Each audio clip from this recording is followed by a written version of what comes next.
김이라는 사람이 있는데 이 양반이 기 드보르와 함께 프랑스 상황주의자, 인터내셔널 상황주의자라는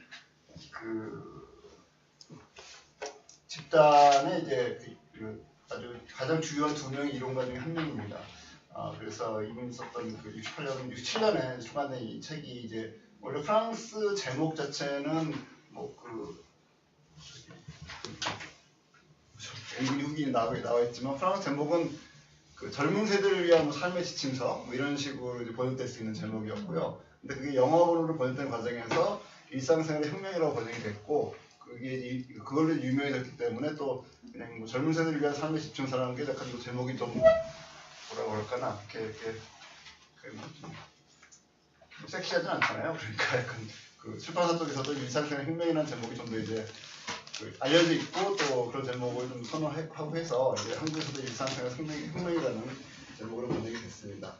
그래서 저는 오늘 이 시간에는 이게 이제 68년도가 프랑스에서는 소위 말하는 68년 5월 혁명이라는 그러니까 프랑스 말로는 메서상도 위트라고 이렇게 말을 하는데 이제 상황 속에서 이 상황주의자라는 이 그룹이 했던 일자리 역할들이 있기 때문에 또 어떻게 보면 그 운동 자체에 굉장히 커다란 영향을 미친 운동이어서 그 부분에 대해서 좀 설명을 드리려고 합니다. 그래서 사실 이 인터내셔널 상황주의 우리나라는 상황주의 인터내셔널이고 이제 프랑스 말로 인터내셔널 시츄아셔니스트 이렇게 말을 하는데 이제 그룹 자체를 만든 사람은 이제 기 드보르라고 이제 스펙타클의 사회라는 책을 쓴 그 책도 우리나라에 번역이 돼 있죠. 굉장히 그 책 자체가 유명한 책이고 그래서 그 사람인데 이게 상황주의 인터내셔널 이라는 어떤 집단은 원래 처음에는 이게 일종의 예술운동 집단이었어요. 그래서 레트리즘이라는 우리나라 말로 문자주의쯤 되는 그런 운동이 있었는데 그게 이제 1920년대 다다주의하고 30년대 초현실주의 이 맥을 잇는 그런 하나의 예술운동이었고요. 다다운동이라든가 소현실운동이라는 것 자체가 알다시피 이제 기존의 예술을 완전히 이제 배격하고 완전히 새로운 형태의 혁명적인 예술을 하자 이런 거고 그래서 이제 기본은 이제 어떻게 보면 이제 좀 비합리적인 것 그리고 비이성적인 것 이런 것들을 이제 추구하는 그런 어떤 운동이었고 다다란 말 자체가 사실 아무 의미가 없는 말이에요.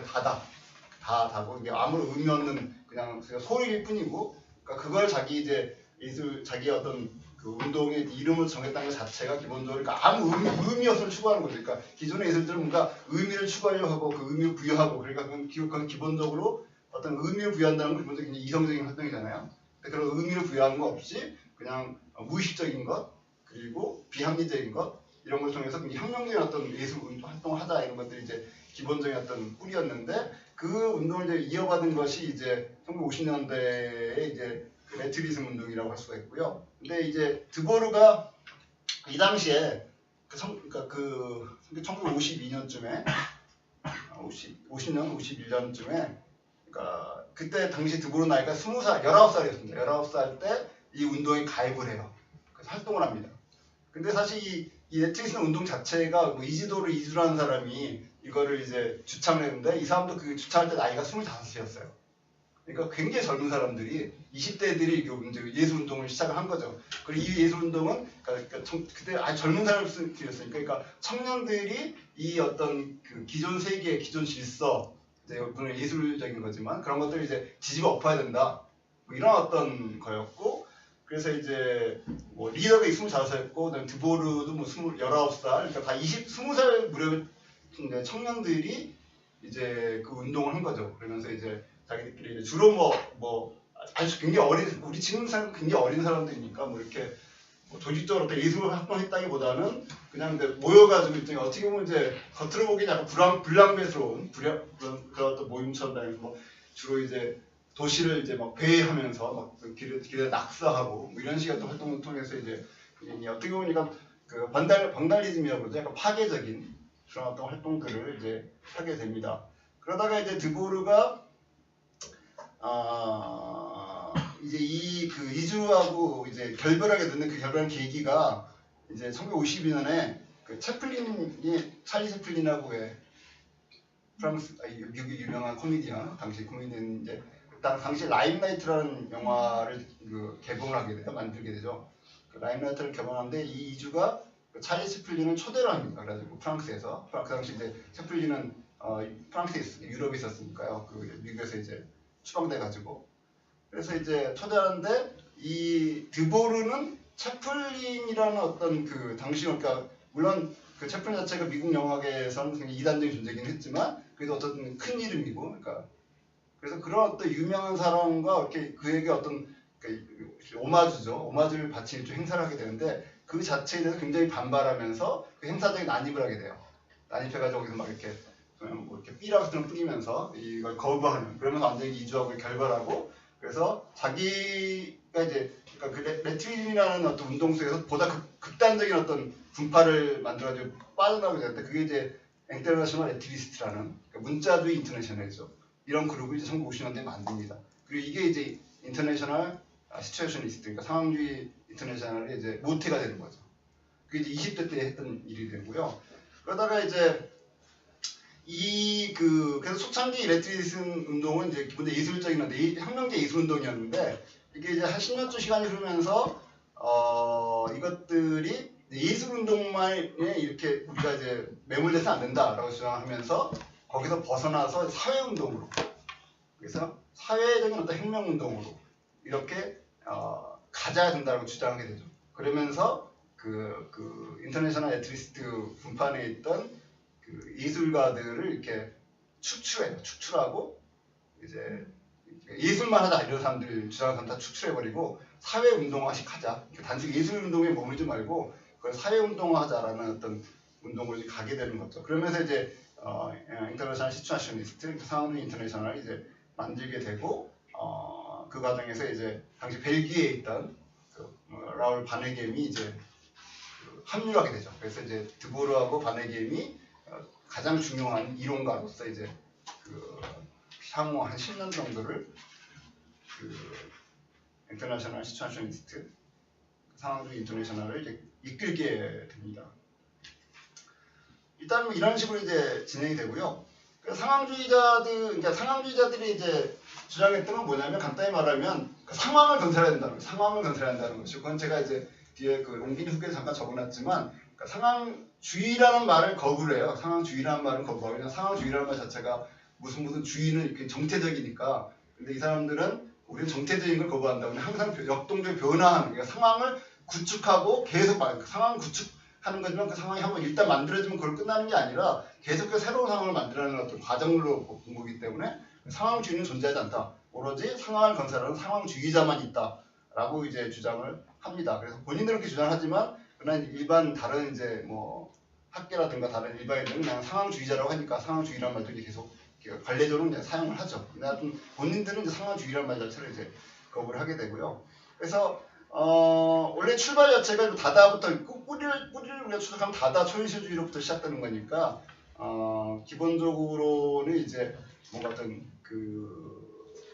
무의식적인 욕망의 어떤 해방이랄까 뭐 이런 것들과 굉장히 일상적으로 관계가 있게 되고요. 그래서 이런 어떤 욕망의 해방 이런 것도 어떻게 이룰 것인가라고 했을 때 그거를 어떤 제도적인 어떤 무슨 예술 영역이라든가 제도적인 어떤 뭐 학문 영역이라든가 이런 데서 이렇게 하는 게 아니라 실제 우리 현실 속에서 우리 생활 속에서 그렇게 해야 된다라고 주장을 하면서 일상생활 속에서의 어떤 삶의 혁명 뭐 이런 것들을 이제 부르짖게 됩니다. 그래서 드보르가 이제 그 인터내셔널 레트리스트 활동할 때 그 1953년이라고 그러는데 그 당시에 벽에다가 이제 자기들이 그 당시 이제 그 레트리스트의 주요 그 예술 그러니까 운동 자기들 활동이 이제 어떤 식이었냐면은 이게 무슨 그러니까 뭐 전시회를 조직해가지고 어디서 뭐 공간에다 전시하고 작품 전시하고 이런 형태가 아니라 굉장히 게릴라적인 어떤 그 예술 활동이었기 때문에 주로 이제 벽에다가 낙서한다거나 뭐 아니면 기존의 다른 예술 작품을 이렇게 뭐 변형시켜가지고 뭐 파괴한다거나 뭐 이런 식의 어떤 작품 활동도 많이 했는데 그래서 주로 이제 그 젊은 애들이 이렇게 젊은 당시에 이제 활동가들이 이제 떼지에 몰려다니면서 주로 이제 도시를 이렇게 산보하고 도시를 이렇게 몸으로 체험하고 이러면서 자기 느낀 생각들 이런 것들 막 벽에다 낙서하고 이런 과정 속에서 뭐를 적냐면 굉장히 유명한 단어를 하나 적겠고 문장 하나 적는데 그게 이제 느트라바의 자매라는 그래서 우리나라로 하면 절대 일하지 마라. 절대 일하지 마라.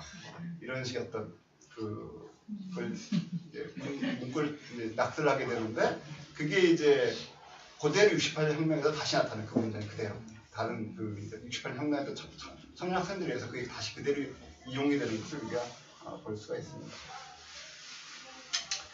자, 그래서 이제 68년 혁명으로 가는 이제 말씀을 드리자면은 68년 혁명이라는 것은 사실은 이제 뭐 프랑스에서 굉장히 프랑스 사회에 굉장히 커다란 현대적 변화를 불러일으키는 사건이었는데 이게 사실 프랑스에서만 발생한 사건은 아니었고요. 당시 이제 뭐 국제적인 여러 가지 정세 속에서 여러 가지 연결이 되어 있습니다. 그래서 뭐 가장 직접적으로 연결되어 있는 것은 이 베트남 전쟁이었고요. 베트남 전쟁이 이제 68년 그 1월에 구정 공세라는 걸 하죠. 베트남 북베트남 군들이 이제 그 당시 구정 설을 전후해가지고 대대적으로 베트남 전역에서 대대적인 어떤 공격을 가합니다. 그래가지고 그리고 그러니까 그 당시 이제 남과 북은 갈려져 있으니까 전선이 있었는데 전선에서 전쟁하는 게 아니라 적후방인 그쪽에 남베트남 후방에서도 곳곳에서 이제 미군 기지를 습격하고 공격하는 이런 일들을 이제 벌여요. 그래서 이게 굉장히 커다란 충격을 주는 미국 사회에. 그리고 이제 그 공격 중 하나가 바로 이제 당시 이제 사이공, 그러니까 지금 호치민시에 있는 미국 대사관을 공격을 합니다. 그 미 대사관을 들어가서 실제로 일단 점거를 해요. 몇 시간이지만 점거하고 물론 다시 진압되긴 하지만, 근데 이게 국제사회는 엄청나게 큰 충격입니다. 그 전까지만 하더라도 그냥 그냥 베트남 전쟁이라는 것이 전선에서 이렇게 교착 상태로 싸우고 있다 생각을 했는데 갑자기 구정공세를 하면서 베트남군들이 미 대사관을 점령을 한 거예요. 그러니까 이게 미국에 엄청나게 큰 타격입니다. 그리고 그게 미국에서 어떤 반전 여론을 불러일으키는데 굉장히 큰 역할을 하게 되고요. 그리고 실제로 이제 그걸 기점으로 해가지고 사실 구정공세 자체는 실패했지만 그러나 상징적으로 성공하죠. 전투 자체는 결국은 다 진압됐기 때문에 실패했지만 상징적으로는 베트남군이 미국을 이기고 있다라는 그 이미지를 강하게 심어줘 전 세계인들에게. 그러면서 이제 반전운동이 더욱 확산되는 계기가 되는데 이 과정에서 이제 유럽 그 청년들도 그런 어떤 반전운동, 반전평화운동에 굉장히 참여를 하게 되고 그러면서 이제 실제로 이제 반미 시위, 반전 시위를 이제 파리에서 벌이다가 이제 그 핵심 운동원들이 이제 뭐 체포되고 이런 일이 발생하고 그 체포된 그 학생들에 대해서 또 석방 시위가 벌어지고 이런 것들이 이제 1968년 뭐 3월, 4월 이렇게 일어납니다. 이게 이제 이어지면서 5월까지 이어지는 그런 이제 하나의 이제 일종의 계기가 되는 그런 어떤 사건이 있고요. 그 다음에 이제 또 68혁명의 그 주요 배경이었던 건 뭐냐면, 그러니까 이제 프랑스를 한정지어서 말을 한다면, 프랑스에서는 1945년에 2차 세계대전이 끝이 나게 되고요. 그래서 전후의 복구가 굉장히 빠르게 지속되면서 60년대에 되면 굉장히 그 급속도로 이제 경제 발전이 이루어지게 돼요. 그래서 그러니까 물질적 풍요를 이제 경험하게 되는 거죠. 그래서 1945년 전후 세대가 딱 대학을 갈 20대가 된 나이가 이제 68년쯤이 되는 거죠. 그죠? 45년에 태어난 애들이 45, 46, 47년들이 다른 전후 세대들이 되게 그때쯤 되면 이제 20살, 21살, 22살 이렇게 되는 나이가 되거든요. 그리고 이제 근데 이 친구들은 전쟁을 경험하지 않은 친구들이고 오히려 그러니까 경제 발전이 프랑스 경제가 급속도로 발전한 상황에서 물질적 풍요를 누리던 세대예요. 그러니까 그런 어떤 경제적인 어떤 그 배경 상황의 차이 때문에 부모 세대와 어떤 세대 갈등이 굉장히 컸습니다. 부모 세대는 전쟁을 겪은 세대이고, 그 다음에 과거 어떤 관습적인 어떤 그 규율이라든가 훈육 이런 거에 굉장히 길들여진 세대였는데 전후 세대는 이제 굉장히 자유분방에 자란 무시적 풍요 속에서 자유분방에 자란 세대였고 그래서 기존의 이제 프랑스 기존의 어떤 세대의 어떤 관습적이고 억압적인 어떤 그 문화들과 충돌하기 시작합니다. 그래서 프랑스나 유럽이 굉장히 기존 그러니까 원래 그 카톨릭 국가이고 상당히 보수적인 어떤 뭐 그런 가정 교육이라든가 이런 측면에서 보수적인 면을 띠게 돼요. 그래서 실제로 68년 당시에 그러니까 이제 뭐 그 68년 운동을 촉발시킨 가장 직접적인 계기는 뭐 그 베트남 반전 시기가 있었고 두 번째는 대학 내에서의 문제가 되는데 대학 내에서 당시에 기숙사 문제가 크게 터져요. 어떻게 됐냐면 기숙사가 있었는데 기숙사가 남자 기숙사, 여자 기숙사 따로 있었고 남학생들은 여자 기숙사에 들어갈 수가 없었어요. 근데 이걸 이제 남학생들이 이제 문제를 제기해요. 왜 우리는 막 자유롭게 우리가 이성교제를 할 수 없느냐. 자유로운 이성교제를 화하라. 뭐 이런 식의 어떤 논의도 굉장히 활발하게 이루어지고 그런 것들에 의해서 또한 이제 그러니까 기존의 어떤 그 기성세대의 성문화, 성관념하고 젊은 세대의 성관념이 충돌하게 되는 그런 어떤 가장 대표적인 어떤 충돌 지점이 거기서 이루어지게 되죠. 그리고 또 68년 그 무렵은 프랑스 대학이 대학생 수가 급속도로 증가하는 시대였어요.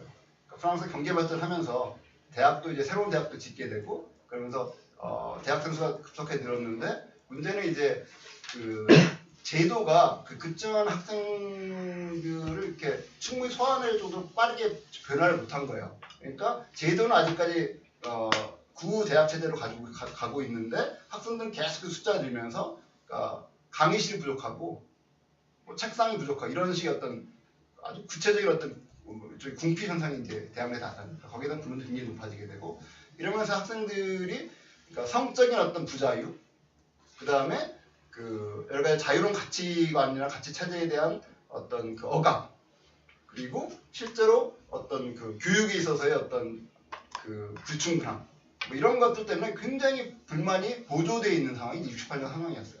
그리고 그런 여러 가지 불만들이 쌓이면서 이제 결국은 당시 이제 그 그러니까 프랑스 같은 경우에는 파리는 대학들이 이제 여러 개가 있는데 지금은 이제 좀 더 파리 대학이라는 이름으로 통합이 돼가지고 파리 1대학부터 13대까지 이렇게 나눠져 있어요. 번호대로.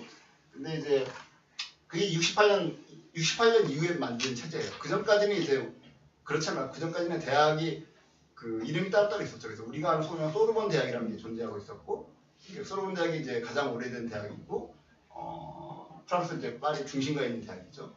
그리고 이제 68년 즈음에는 60년대 후반 그 65년 같은 몇 년에 그 파리 외곽에 워낙 대학 수가 증가하니까 그 기존 대학으로 이걸 수용할 수가 없으니까 파리 외곽에 새로운 대학들을 만듭니다. 그 중에 하나가 이제 낭테르 대학이라는 대학을 만드는데 이게 이제 지금은 파리 10대학이라고 부르는 대학이고요. 그 낭테르 대학을 만드는데 그 낭테르 대학에서 대학을 새로 만들긴 했는데 그 아까 말했듯이 그런 여러 가지 문제들이 있었던 거예요. 그 안에서 이제 기숙사 문제도 있었고 그다음에 뭐 교육 기자재 강의실 문제도 있었고 여러 가지 문제가 있었어요. 근데 거기서 이제 학생들이 이제 시위를 하기 시작하고 그 시위가 이제 터지면서 그 이제 대학 당국이 경찰에 이제 그 대학 내 진입을 허락하게 돼요. 그러니까 이 학생들이 소르본 대학을 갑니다. 소르본 대학을 가서 소르본 대학에서 이 문제를 논의하게 학생대표에서 정하죠. 소르본 대학이 시위를 하는데 문제는 대학이 이 소르본 대학에 또 진입을 하게 돼요. 이게 이제 결정적인 계기가 돼가지고 그게 이제 5월 11일에 한 일이었고 그때부터 이제 걷잡을 수 없이 이제 시위가 커지면서 그러면 5월 혁명이 시작되는 거죠. 뭐 이런 어떤 일련의 과정을 거쳐서 68혁명이 일어나게 되는데 그래서 68혁명은 일단은 기본적으로 학생들의 어떤 학생 시위에서 비롯된 운동이었고요. 그리고 그 학생들의 그 당시의 주요 요구사항들이 그러니까 소위 말하는 어떤 자유를 달라, 그 다음에 그리고 어떤 그 억압적인 어떤 그 기성세대의 어떤 관습이라든가 이런 것들에 대한 어떤 저항 뭐 이런 것들로 이어지고 있었고, 그러니까 이런 것들의 기본적인 어떤 그 이념적인 베이스는 이제 당연히 이제 막시즘이었죠. 사회주의, 막스주의, 레닌주의, 그다음에 마오주의, 당시 또 마오주의가 있었죠. 그래서 이런 것들이 이제 그 기본적인 어떤 이념의 바탕이 되는 상황이었어요.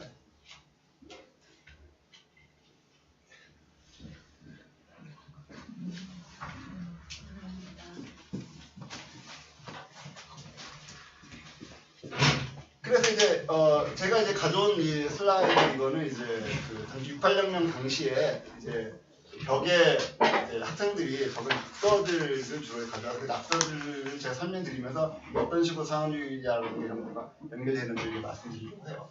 그래서 이거는 이제 라흐세 딜라메아크드라는 건데 한국말 해석하면 라흐는 예술은 똥이다 이런 말입니다.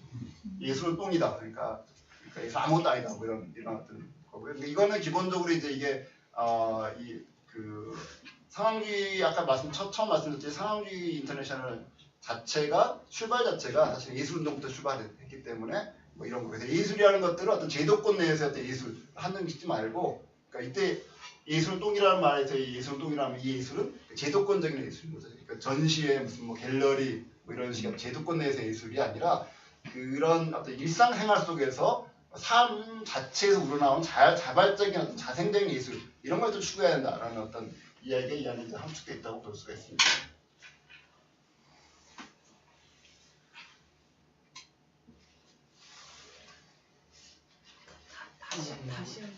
다시 시작하면 돼요? 아니요, 다시 알림. 다시 알림은? 미안한데? 자, 이거는 이제 꿀까마라 르비 몽드 에데리흐 투아 뭐 이런 뜻인데 무슨 말이냐? 꿀까마라드는 동물한테 동무, 까마라 동무여 꿀런 달려라, 동무여 달려라. 비몽드는 이제 옛날 세계죠. 옛날 오래된 그 낡은 세계가 네 뒤에 있다. 그러니까 낡은 세계가 뒤에 있고 낡은 세계를 뒤로 하고 너는 앞으로 달려가라. 뭐 이런 식이었던 얘기. 그래서 기본적으로 아이디어 자체는 그 낡은 세계와 그 새로운 세계의 어떤 대립, 주로 이제 이 젊은이들이 이걸 본 거죠. 그래서 구세대, 아버지 세대, 기성세대의 세계는 낡은 세대고 우리가 지금 현재 건설해야 하는 세계는 새로운 세계다. 그래서 우리는 기성세대가 만든 세계는 완전히 다른 세계를 만들 거다. 라는 기본적인 굉장히 혁명적인 어떤, 근데 그 세계라는 것은 여러 가지로 설명될 수 있지만 기본적으로는 어떤 일상생활이 어떤 삶의 차원에서 완전히 다른 세계를 건설하겠다라는 어떤 생각들이 이제 이 안에 들어있다라고 이제 볼 수가 있어요.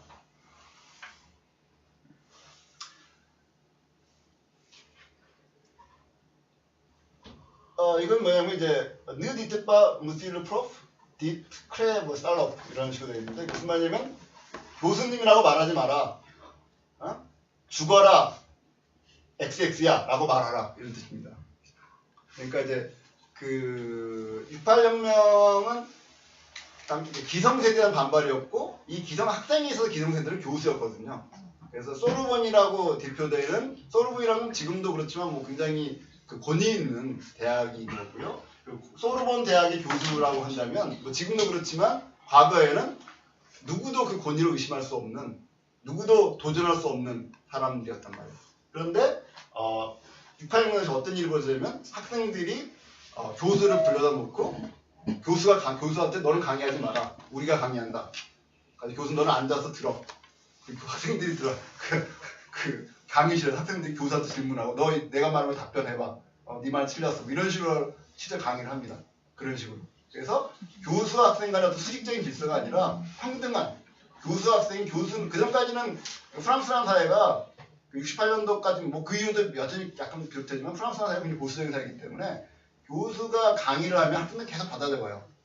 제가 이제 프랑스에서 유학을 했는데 제가 유학할 때만 하더라도 프랑스 강의는 토론식 강의 아니에요. 우리가 생각하는 토론식 강의라는 거는 뭐 미국의 우리가 생각하면 유럽 뭐 다 뭐 토론할 것 같잖아요. 근데 그렇지 않아요. 정말 놀랄 정도로 교수는 앉아가지고 계속 말을 합니다. 그럼 학생들이 계속 적어요. 한마디도 안 적어요. 다 받아 적어요. 그건 정말 놀랄 정도로. 그리고 그러면 뭐 강의하는 걸 하면 뭐 이렇게 받아 적는 거죠. 그게 그러니까 유럽식 교육 방식이었던 거예요. 옛날도 그렇고 지금까지도 여전히 그래요. 그러니까 왜 유럽의 유명한 학자들 중에 보면은 자기가 책을 안 썼는데 제자들의 노트를 책으로 만들었다 이런 이야기가 나오잖아요. 그게 가능한 게 그래서 그래요. 교사 말을 하면 학생들이 다 받아줬거든요. 그래서 그걸 모으면 책이 되는 거야. 이런 식의 어떤 교육 방법인데 그게 68년대에는 더 심했었고, 그러니까 교수는 계속 말을 하고 학생 받아들이는 식의, 그러니까 교수는 완전히 권위의 어떤 통치받치고 학생들은 그냥 수동적으로 그냥 받아들이는 이런 어떤 수직적 관계에 대해서 거부를 한 거죠. 그러니까 교수님이라 말하지 마라. 이제 크레브란 죽어라 이런 말이야. 살롭이란 말은 이제 이게 창렬한 뜻이거든요. 그러니까 나쁜 욕이 아니니까. 영어로 좀 비치 좀 되겠죠. XX 이런 식이 되는 거죠. 그래서 교수의 권위를 완전히 부정하는 것들, 뭐 이런 것들이 이제 그러니까 기성세대 가진 권위에 대한 완전한 부정, 그것의 전복 이런 것들이 결국 68혁명의 어떤 운동력이고 기본적인 어떤 모습이었다고 볼 수가 있어요.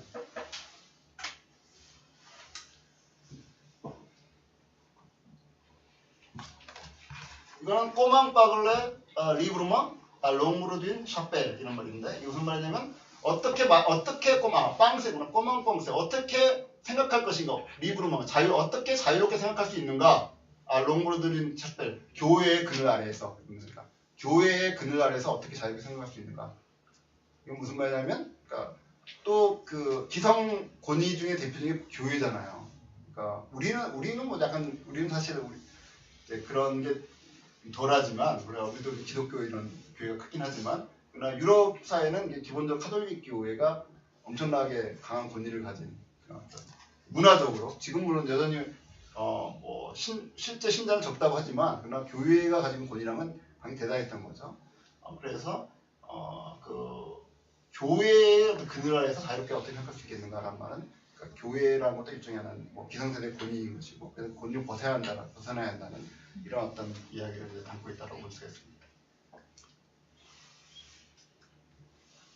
이건 이제 당시 68년도에 이제 강의실 풍경이에요. 그래서 강의 실제로 학생들이 이런 식으로 모여가지고 교수를 불러놓고 자유롭게 막 이제 말을 하는 거죠. 그래서 여기 이렇게 플래카드 붙어있고 르 드부아 뚜 레볼루션에 에드 페르 레볼루션에서 모든 혁명가들의 의무는 혁명을 하는 것이다. 뭐 이런 식의 말이 있고요. 그래서 이렇게 자유롭게 자기들이 세미나를 합니다. 그러니까 시위를 했는데 시위했다고 해서 강의를 안 하고 그냥 막 밖에서 시위만 한 게 아니라 대학 내에서는 강의를 했어요. 근데 그 강의란 게 교수를 불러놓고 일종의 자기들의 의견을 서로 말하고 이런 식의 굉장히 자유로운 형태의 강의를 이제 했던 거죠. 이거는 이제 그리고 이제 또 계속해서 매일같이 모여가지고 일종의 총회를 열었죠. 총회를 열어가지고 우리가 어떻게 행동할 것인가, 앞으로 우리가 어떤 식으로 이 운동을 조직할 것인가 이런 것들을 이렇게 이제 강의실에 모여가지고 자유롭게 토론하면서 계속 매일같이 총회를 열고 이런 어떤 활동들을 합니다. 그래서 상황주의자들도 처음에는 여기 이제 참여를 해요. 다 적극적으로 참여를 합니다. 그래서 5월 11일 날 이제 그 시가 소로에서 이제 발발하자마자 바로 참여를 해가지고 적극적으로 총회에 참석해가지고 자기 의견을 개진하고 이런 식으로 해서 이제 이야기를 하다가 한 3, 4일쯤 하다가 이제 빠져나오죠. 빠져나온 이유가 그 학생들이 너무 가야 될 길 제대로 못 가고 있다. 라고 하면서 더 이상 학생들한테는 우리 기댈 게 없다라고 생각하면서 노동자들에게 기대자는 노동자들에게 가는 이런 식으로 이제 의견을 제시하면서 이제 학생총회에서 빠져나오는데 어쨌든 간에 이런 식으로 해서 이제 계속 학생총회가 이루어졌죠.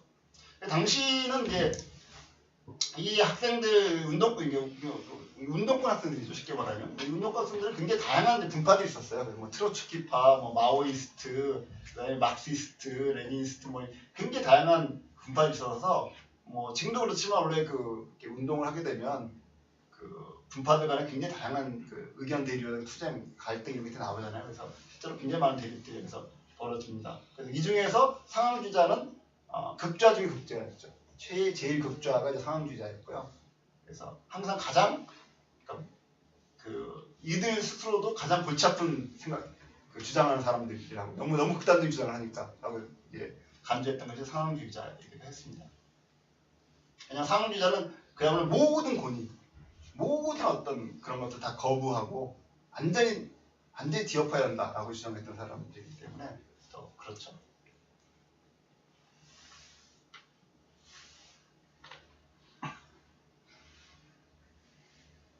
그래서 이건 르푸브와의 당라휘 바 당레주른이라는 말인데 이거 뭐냐면 권력이라는 것은 길에 있다. 권력은 길에 있지 투표함 속에 있지 않다 이런 말입니다. 그러니까 그 이팔리면 때 이제 투표하는 행위 자체가 전혀 어떤 정치적인 의미가 없는 행위다라는 걸 계속 이제 이야기를 하고요. 그래서 이제 권력이라는 것은 길에 있다. 길에서 우리가 자유롭게 어떤 이야기하고 행동하고 이런 것들이 실제로 권력인 것이지 투표하는 것은 우리의 권력이 아니라 몇몇 소수의 정치인들에게 그냥 권력을 주는 행위이기 때문에 그런 어떤 투표 행위를 거부하는 이런 어떤 문제이겠죠. 그래서 정치인들도 이제 기성군이니까 정치인들에 대한 어떤 거부. 이때 정치인들 특히 이제 당시 이제 프랑스 대통령이 드골이었거든요. 드골은 이제 프랑스 우파의 거두이고 지금도 역시 드골은 우파의 거의 상징 같은 인물이죠. 현재 프랑스 우파들이 여전히 자신들의 어떤 정치적 지주랄까 이렇게 상징으로 돼 있는 게 드골이거든요. 근데 드골이 당시에 이제 대통령이었고 이 학생들에게서 그 드골이라면 또 나이도 많은 할아버지였고 그러니까 아주 보수적이고 고리타분하고 이 드골이 군인이었잖아요. 그러니까 학생 생각하기에는 모든 어떤 악의 정점인 거죠. 그 나쁜 기성세대 가지고 있는 모든 꽉막기 소위 말하는 꼰대. 그래서 실제로 그 드골에 대한 조롱이라든가 드골에 대한 거부 이런 것들을 우파는 굉장히 많이 등장을 합니다.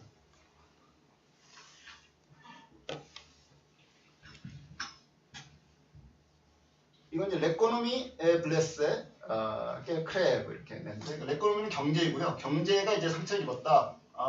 죽어라. 경제는 죽어야 된다 이런 말입니다. 그래서 이제 경제적인 것, 자본주의에 대한 어떤 비판, 이 또한 28혁명의 또 기본이고요. 그 기본 어떤 운동의 한 흐름이었고, 경제라는 것 자체가 이걸 이제 상업 자본주의 이렇게 이야기할 수가 있고요. 이 상업 자본주의가 이제 당시 상황주의자들에게는 또 상황주의자뿐만 아니라 수많은 많은 당시 이제 성향학생들에게는 인간의 정신을 오염시키는 인간을 실제 현실에서부터 인간의 삶으로부터 소외시키는 가장 대표적인 악으로 이제 의식이 됐죠. 그래서 그런 어떤 경제라고 말할 수 있는 어떤 자본주의 경제 체제 이런 것들을 거부하자 이런 운동들이 이제 기본적인 또 하나의 한 축을 이뤘다라고 이제 볼 수가 있습니다.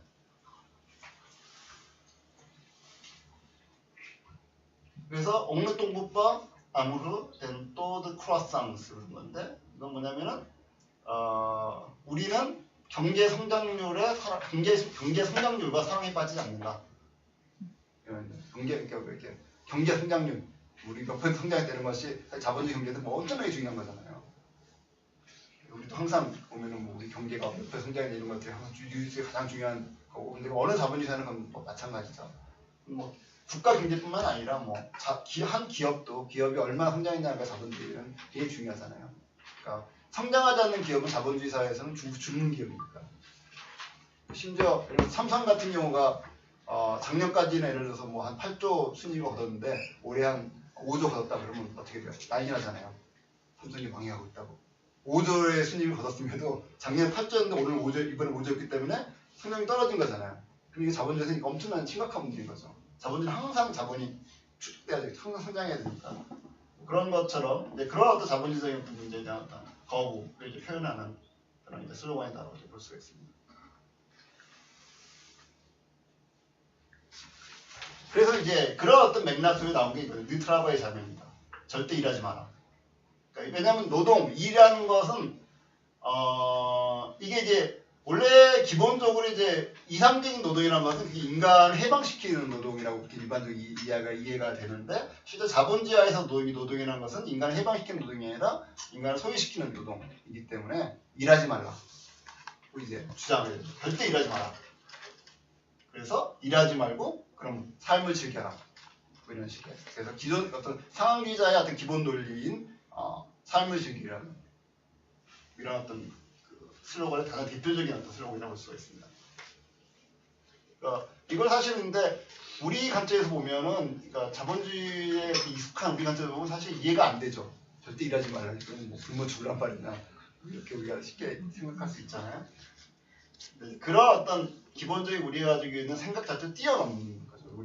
우리가 그렇게 생각하는 건 우리가 자본주의적인 어떤 생각 틀 안에 있으니까 그 이상 벗어나 생각하기 어려운데 이걸 뛰어넘으면 일을 왜 해야 되는, 일을 하지 말라라는 것들이 자연스러운 어떤 생각을 받아들일 수가 있겠죠.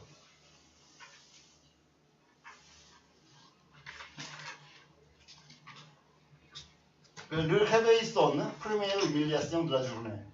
자명종이 울리죠. 아침에 자명종이 울린다. 그거는 뭐야? 그날 하루 최초의 모욕이다. 왜냐면 우리가 자명종이 울려서 깨잖아요. 이럴 이유가 뭐예요? 일하기 위해서 깨는 거잖아요. 억지로 깨는 거잖아요. 충분히 더 자고 싶은데 일하러 가야 되니까 시간 알람 맞춰놓고 알람 소리에 깨는 거죠. 억지로 일어나서 일하러 가잖아요.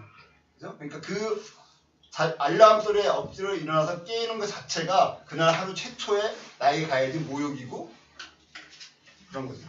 그렇게 이제 인식을 하는 거죠. 이게 상황주의자들의 기본적인 어떤 생각, 아이디어 이런 것들을 잘 나타내는 그런 표현이라고 볼 수가 있고, 이런 식의 어떤 글들이 당시 그 68년 5월 혁명 기간 내내 거리 곳곳에 낙서로 또는 이런 그 포스터로 또는 뭐 여러 가지 찌라시 형태로 이런 것들을 굉장히 많이 이제 곳곳에서 이렇게 발견된 걸 볼 수가 있었어요.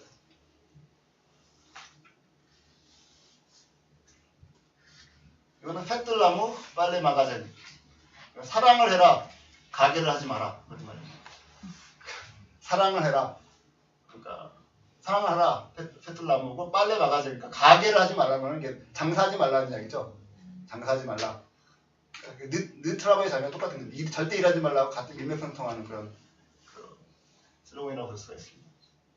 그러니까 사랑하는 이야기는 이제 삶을 즐기라는 이야기고, 가게 장사를 한다는 건 삶을 즐기는 게 아니라 먹고 살기 위해서 생존하기 위해서 노력하는 거잖아요. 그러니까 그 상황주의자 항상 삶과 생존이라는 두 가지 어떤 그 이양 대립 그 구도를 가지고 있었고, 생존을 버리고 삶을 추구해야 된다.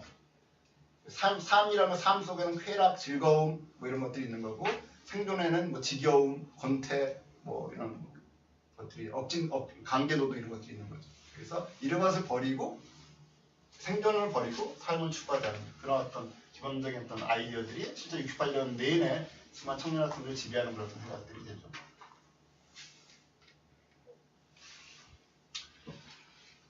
실공성, 티공성, 누성공 뭐 이런 말인데, 그런데 나는 소비한다. 티공성, 너는 소비한다. 우리는 바보다. 뭐 이런 말입니다.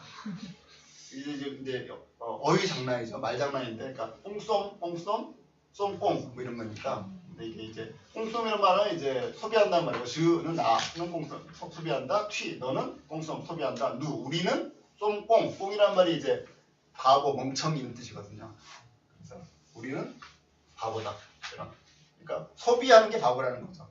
소비사회, 소비사라는 게 결국은 어떤 상업자본주의 사회에 그러니까 유지되게 소비를 해야 되잖아요.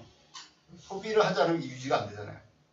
어떻게든 이제 자본주의가 굴러가려면 기업이 생산해야 되고, 기업이 생산하려면 뭔가 소비를 해야 되잖아요. 이 어떤 생산과 소비가 계속해서 이렇게 소위 선순환되면서 계속해서 이윤이 축적되는 방식으로 가는 것이 자본주의의 어떤 기본적인 생산 방식이고, 근데 이제 그걸 깨려면 소비를 하면 안 되는 거예요. 소비하는 건 이제 그런 것에 이제 결국 우리가 하나의 소비자로서 그런 찻바퀴처럼 도는 그런 사회 메커니즘에 우리가 기여하는 것이 되기 때문에 그건 바보 같은 일이라는 거죠.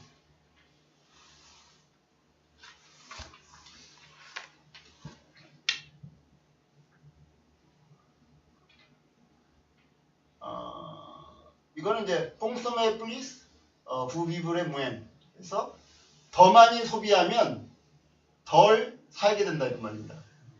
그러니까 소비를 많이 할수록 너는 실제로 덜 산다 뭐 이런 말인데, 이게 이제 삶을 더 이상 즐기지 못한다.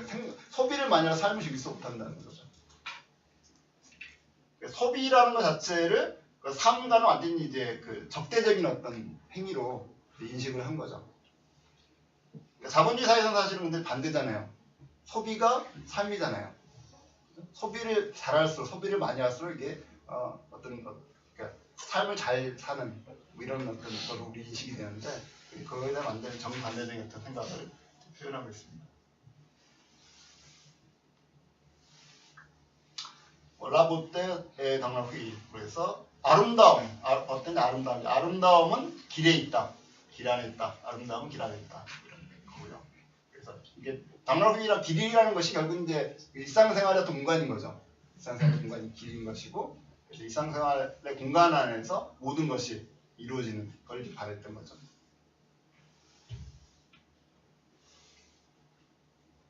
이건 이제 학교 아마 소르본 대학 교정일 겁니다. 소르본 교정 그 바닥에 이제 크게 낙서를 해놨는데 뭐라 되어 있냐면 슬리키 파플레 드 레볼리시옹 쌍블루와 샹제 라비 코티디엔 슬릴라 당나부시 깨다고 그렇게 이런 말이죠. 그래서 이게 무슨 말이냐면 일상생활을 바꾸려고 하지 않은 채 혁명을 말하는 사람은 입에 시체를 물고 있는 사람이다.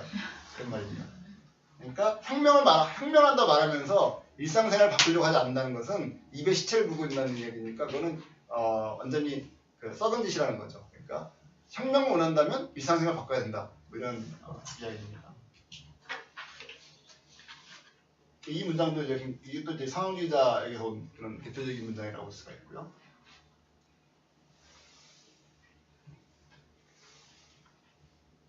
리마지나스용 프랑을 뿌부와 상상력이 권력을 갖는다. 상상력, 리마지나스용 상상력이라는 것이 권력을 갖는다. 그래서 이것이 상상력이라는 것은 결국 이게 이제 아까 처음 말했던 그 예술적인 것과 관련돼 있고 무의식적인 것과 관련돼 있고 욕망과 관련돼 있고 이런 거죠.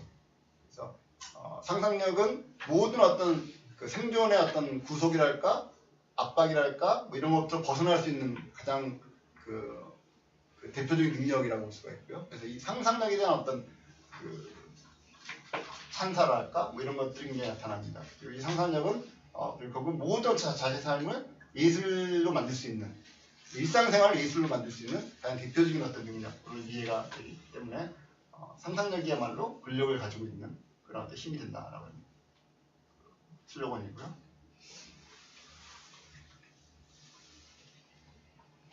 플리토 라비가 이제 라이프죠.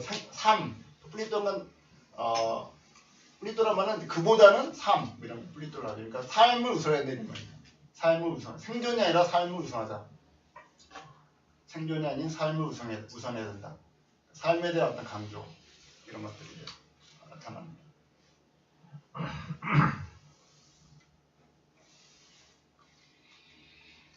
이것도 굉장히 유명한 상황주의자의 문장이죠.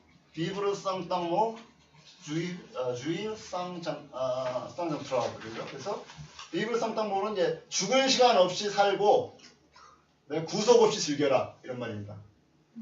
죽을 시간 없이 살고 구속 없이 즐겨라. 그러니까 죽을 시간이라는 건 이제 의미 없는 시간이죠. 의미 없는 시간. 모든 삶을 그러니까 충만한 삶을 살라는 얘기죠. 아주 충만한 삶을 살고 그 다음에 어떠한 구속도 없이 삶을 즐겨라. 이게 대표적인 상황주의자의 아주 유명한 그 문구죠. 이런 것들이 이제 한 68년 당시에 굉장히 많은 젊은이들이 공감하면서 이제 벽에 낙서했던 그런 내용들이 올 수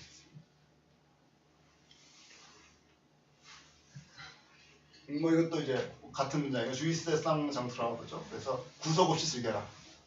이걸 이제 당시 기성세도 대표되는 할아버지와 이제 이걸 거는 약간 대조 효과를 사진가가 아마 그걸 노리고 많이 사진을 찍었던 것 같습니다.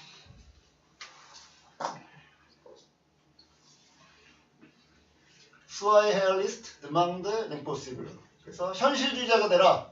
불가능한 것을 요구하라. 그래서 약간 좀 모순되는 말인데 원래 현실주의자라는 것은 뭔가 그냥 현실에 안주하는 사람이 인식이 되지만 이거 이제 말을 그 생각 자체를 뒤집어 놓는 거죠. 현실주의자가 사실은 불가능한 것을 할 수 있는 자가 현실주의자는 거예요. 그게 현실주의자다. 그러니까 현실주의자가 되라. 그래서 불가능한 걸 요구하라. 이런 말이니까. 그러니까 굉장히 모순적인 말이지만 그 자체가 굉장히 어떤 그 우리의 어떤 기존 어떤 생각 자체를 많이 뒤집어 엎는 혁명적인 어떤 표현이라고 볼 수가 있어요.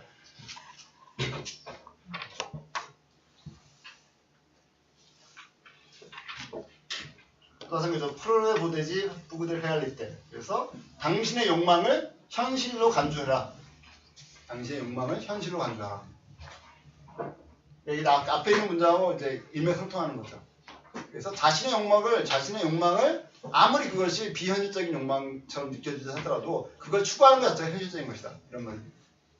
그래서 욕망의 추구 이런 것들을 우리는 그냥 쉽게 그건 비현실적이니까 그건 꿈이지 이상이지 이렇게 생각하는데 그렇게 생각하지 말라는 거죠. 그게 꿈이고 이상이 아니라 그 자체가 현실일 수 있게 받아들여라. 그리고 그거 자체를 삶으로 만들어라. 이런 어떤 내용을 담고 있는 거죠.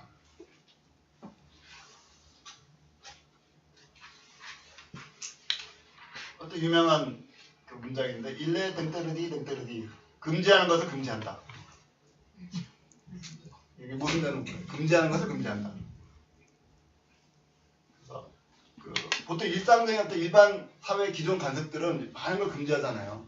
그럼 금지하는 것을 금지한다는 거죠. 모든 걸 금지하지 않고 그러니까 자신의 욕망을 마음껏 추구하라. 그러니까 주의일상 정서라 그러니까 구속 없이 즐겨라. 그러니까 같은 이야기인 거죠.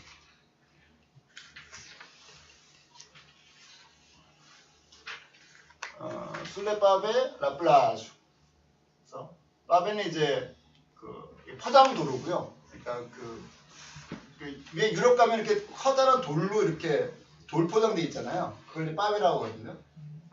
우리나라도 가는 거 좀 있죠. 어디 가면 이렇게 큰 돌멩이들 이렇게 툭툭 이렇게 배열해가지고 이렇게 포장한 거. 그걸 바베라고 하는데 그 바베 그를 열어 제끼면 그 안에는 비치가 있다는 거죠.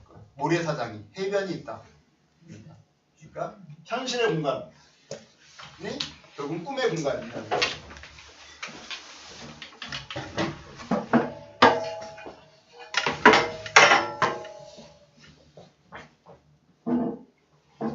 그러니까 현실의 공간 자체, 도시 공간, 현실의 공간, 그러니까 포장되어 있는 도로의 공간이지만 그 포장된 도로 공간에 포장을 걷어내면 그것이 바로 해변이든 해변가든 해변의 모래사장이 된다는 거죠. 현실 공간 자체가 꿈의 공간이 될 수 있다라는 그런 이야기고요. 굉장히 당시 28년은 굉장히 유명했던 그런 문장이라고 볼 수가 있습니다. 자, 그렇게 하고요. 그래서 이제 이런 식으로 이제 실제 686년 당시에 파리의 거리 곳곳에 쓰여졌던 수많은 슬로건들, 또 수많은 낙서들을 보게 되면 굉장히 많은 부분들이 상황주의자들의 이야기들로 채워져 있어요. 그만큼 686년 상황주의자는 사실은 굉장히 숫자가 굉장히 적어요. 상황주의, 그러니까 말은 인터내셔널 시츄에이셔니스트가 국제 상황주의자니까 상황주의 인터내셔널이니까 전 세계 지도를 두고 있는 모임이잖아요. 근데 전 세계 회원이 몇 명이었냐면 15명이었어요. 제일 규모가 컸을 때 조직원이 15명이었거든요. 그러니까 사실은 정말 한 줌도 안 되는 엄청나게 작은 어떤 규모의 그룹이었고 그 다음에 당시 굉장히 극단적인 어떤 극좌 그룹이었고 그래서 어떻게 보면 같은 좌파 내에서도 많은 이론가들에서 이렇게 배척당했던 그런 어떤 소수 이론가들이었는데 실제로 그들의 어떤 이야기들이 686년 당시에 청년 학생들의 기본적인 정서였던 거예요. 그 정서가 그대로 686년 동안 이런 거리 낙서를 통해서 드러난 거죠. 그래서 이걸 이제 한편에서 보면 굉장히 낭만적이라고 볼 수가 있죠. 낭만적인 어떻게 그러니까 누구나 젊은 나이에 20대 초반, 10대 후반 이때 세상 무서운 거 없이 어떤 자기의 자유를 추구하던 그 젊은이들에게 굉장히 어필할 수 있는 그런 말들이고 그렇기 때문에 낭만적인 어떤 것이고 그래서 이거를 이제 686년을 자체를 이제 내가 어떤 비판적인 시각도 있거든요. 686년은 비판적 시각, 686년 자체가 어떻게 보면 현재 신자유주의의 원형이었다고 주장하는 사람도 있어요. 이걸 자유주의로 보면 개인의 자유를 추구하는 거잖아요. 그걸 단순히 개인의 자유를 추구했던 어떤 청년 학생들의 어떤 움직임을 보면 이건 사실은 좌파적이라기보다 굉장히 우파적인 어떤 움직임이었고 이런 것들이 증폭되어 이어지면서 오늘 신자유주의 어떤 이데올로기와 일맥상통한다라고 보는 어떤 시각들이 있습니다. 이건 686년 자체를 약간 보수적인 관점에서 비판적으로 바라보는 시선이고요. 근데 그런 식의 어떤 비판이 가능했던 것들도 사실은 상황주의자들의 생각이 기본 상업주의자들 원래 그 목적은 사회를 완전 전복시키는 거거든요. 현재 이 자본주의 사회의 어떤 그 시스템 자체를 완전히 뒤집어 엎어가지고 모든 사람이 평등하고 모든 사람들이 어떤 생존을 위해서 그냥 일을 억지로 일을 한 것이 아니라 누구나 자유롭게 자기의 삶을 즐기면서 살아갈 수 있는 그런 사회를 원했던 거죠. 근데 이거는 굉장히 이제 굉장히 좌파적이고 극좌파적이고 이상적인 생각이었지만, 근데 이걸 이제 이게 이제 좌파적인 게 되려면은 이게 집단 행동으로서 나타나야 되는 거죠. 집단 행동으로 나타나면서 뭔가 새로운 어떤 그 사회 변혁 운동으로 가야 되는데, 만약 이렇지 않고 이게 개인적인 상황에서 머무르게 되면 사실은 이 우파적인 자유주의 형태로 이제 매몰될 수도 있는 이런 어떤 모습도 이제 위험성도 있었다라고 이제 볼 수가 있는 거죠. 그래서 실제로 이제 이 상업주의자들도 그런 위험성도 알고 있었기 때문에 상업주의자들이 이제 6.8혁명 당시 6.8혁명은 사실은 크게 두 개의 움직임입니다. 그래서 처음 6.8혁명 시작했던 것, 그리고 가장 많이 널리 알려지고 가장 파급력이 컸던 거는 학생운동이었어요.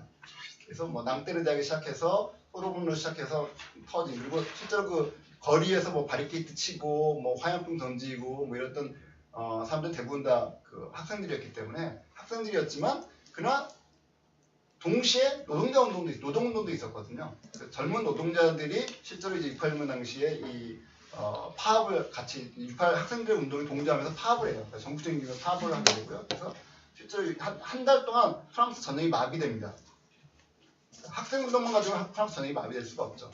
학생운동에 대해서 모든 노동자들이 동참하면서 파업을 했기 때문에 그러니까 사회 자체가 뭐 운수, 뭐 공장 이런 거 다 이제 파업을 해버리니까 사회가 잘 돌아가지 않는 이런 어떤 그 일이 이제 발생을 하게 된 거죠. 그래서 실제 상업주의자들도 아까 말씀드렸지만 처음에는 이제 학생들이 이제 소르본에서 학생운동부터 5.18혁명이 시작됐으니까 그 소르본의 학생총회에 참석하고 이러면서 여러 가지 의견을 개진하다가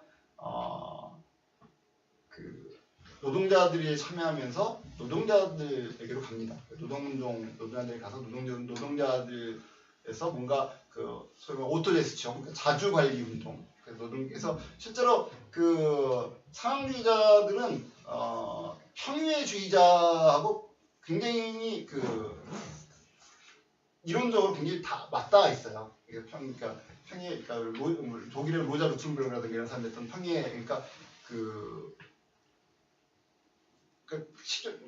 사회주의 운동이 크게 두 종류로 나눠지는데, 하나 이제 레니니즘이 있고, 그래서 이제 그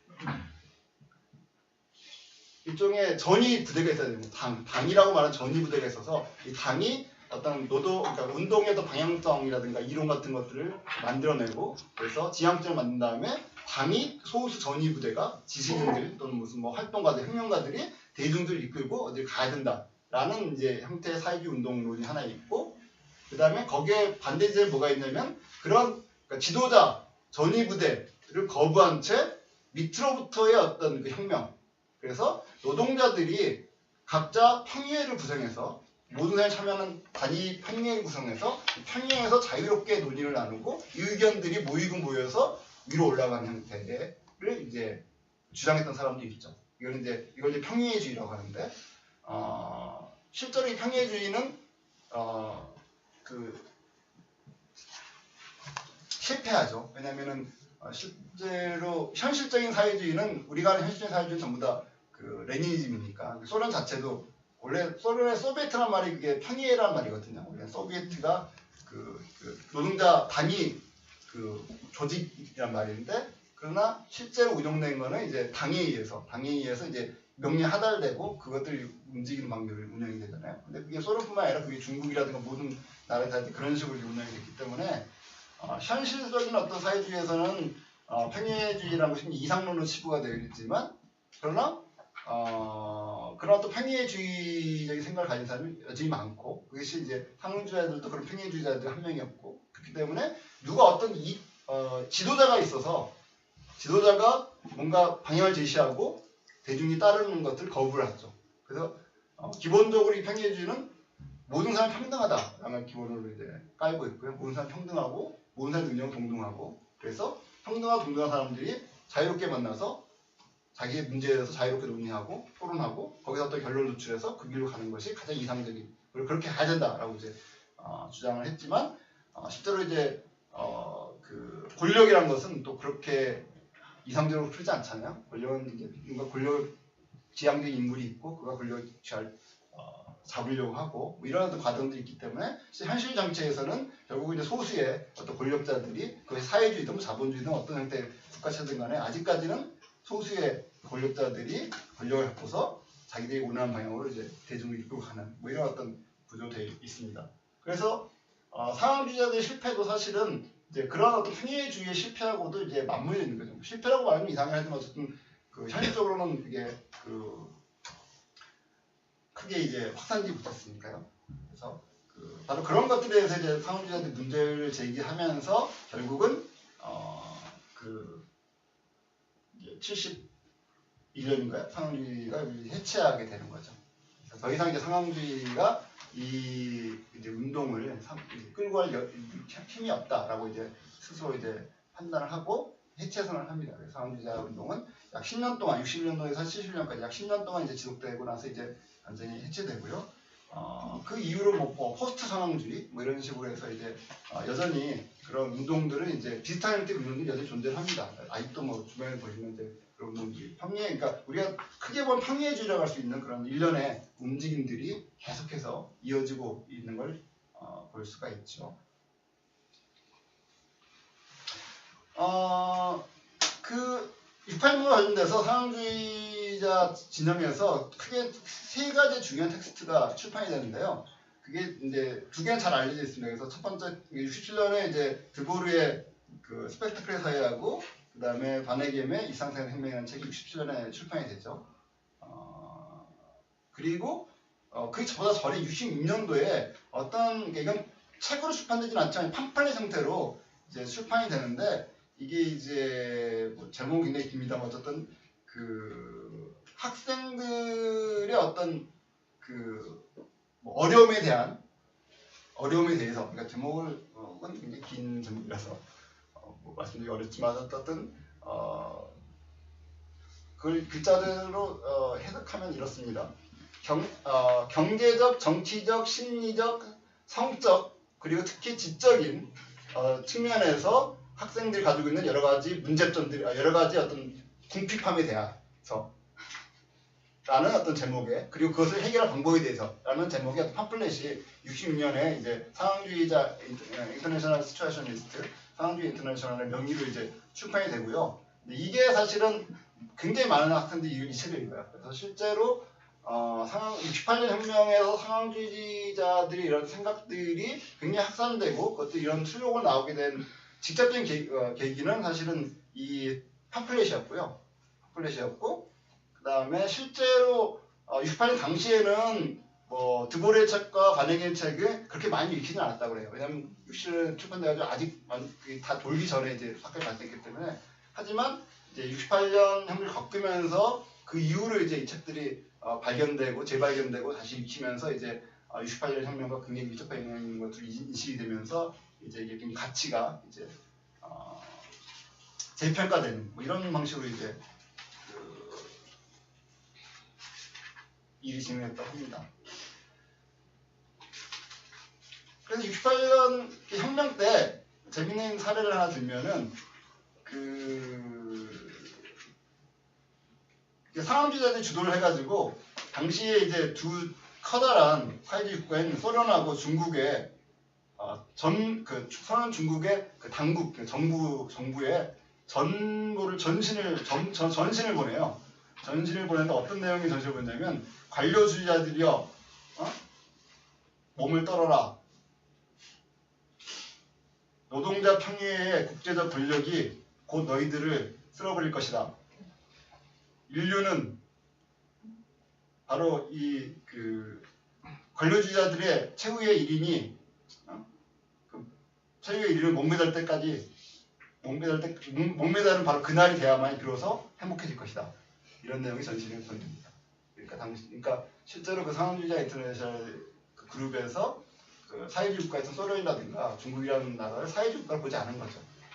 이제 그 국가 자본주의로 봤고 자본주의의 또 다른 변형으로 봤고 관료주의가 지배하는 그런 사회로 보고 따라서 실제 서방 자유주의, 서방 그 자본주의 국가와 별 차이가 없는 그래서 그 기본 어떤 기성 역시 그 기성 어떤 권력 체계로 봤다는 것을 보여주는 그런 사례라고 볼 수가 있습니다.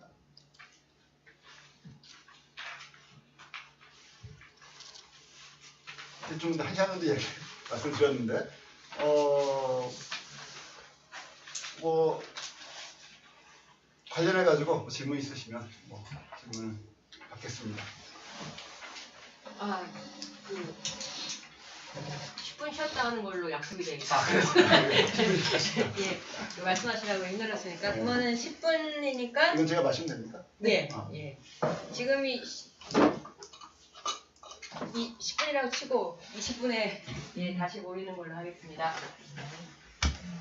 7분이요. 예? 그렇군요. 이 아날로그 시계는 익숙하지 않아요. 너무 시간을 완벽하게 지키려고 하시는 게 아니에요. 죽을 시간 앞에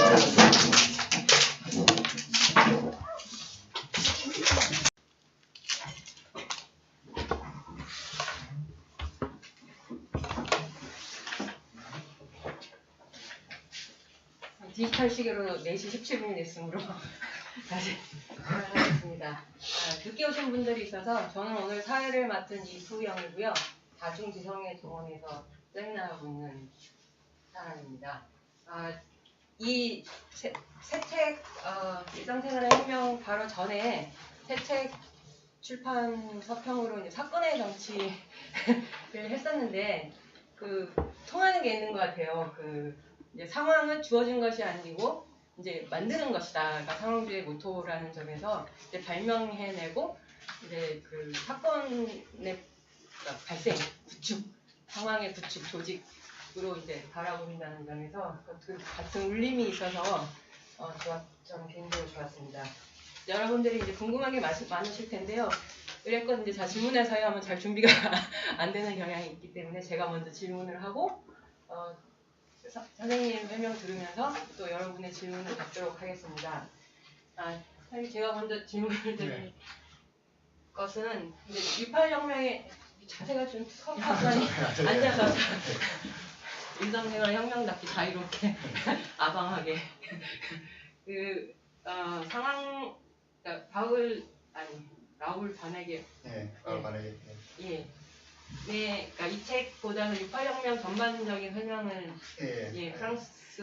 프랑스만의 혁명은 아니었지만 맞춰서 해주셨는데 바네겜의 책에 더 충실한 질문을 드리자면 이분이 두 가지인데요. 하나는 이제 복지 정책이나 녹색당을 겨냥한 것인지 신생태 자본주의에 대해서 반대를 하는 뉘앙스가 있어서 68년도 당시에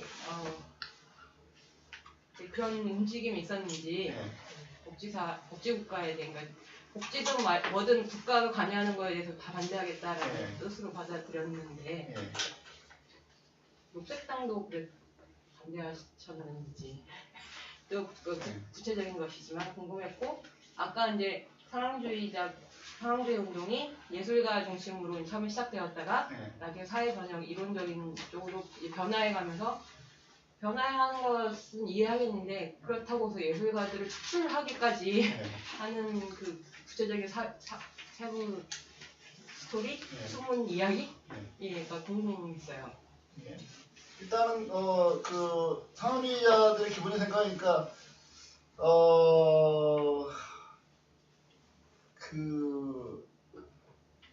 일단 이제 무정부주의하고 약간 맞닿아 있고요. 근데 무정부주의하고도 이제 그 반응을 보면 이제 많은 이제 무정부주의자들의 활동에 대해서 이렇게 서로 이제 그 일종의 찬사를 보내고 뭐 이런 설명하는 그런 이야기가 나옵니다. 뭐 그런 거하고 이제 맞닿아 있지만 기본적으로 이제 상주자들의 기본적인 생각들은 이게 그러니까 두 가지예요. 그래서 하나는 실천과 이론과 실천이 이게 항상 이렇게 결부돼 있어야 한다는 사실. 이런 거 실전에 이게 분리돼서 안 된다. 그래서 항상 이런 거 실전에 결부되어 있어야 한다는 거하고 그 다음에 또 하나는 누군가에 의해서 지도돼서 안 된다는 거. 그 모든 게 동등해야 되고 그래서 누군가에서 지도받고 지도당하는 뭐 이런 식의 관계는 안 된다는 거. 이 두 가지가 이제 그 가장 기본적인 핵심 아이디어라고 볼 수가 있고요. 그런 측면에서 이 사람들이 다른 뭐 아나키즘이라든가 또는 마오이즘이나 이런 것들과 이제 결별을 하게 되는 것들이 이 사람들은 그래서 아나키즘 같은 경우에는 실천과 이론이 이게 따로 논다라든가 이런 비판도 하게 됩니다. 그래서 이제 결별하게 되는데 뭐 녹색당 같은 경우에는 녹색당이 당시 있었는지는 모르겠는데요. 그래서 어쨌든 그 녹색당은 아니지만 어쨌든 국가 자본주의라든가 또는 그 행정 관료적인 것들, 그다음에 뭐 거기 보면 책에 보면 사이버네틱스라고 나오는데 이렇게 그 뭔가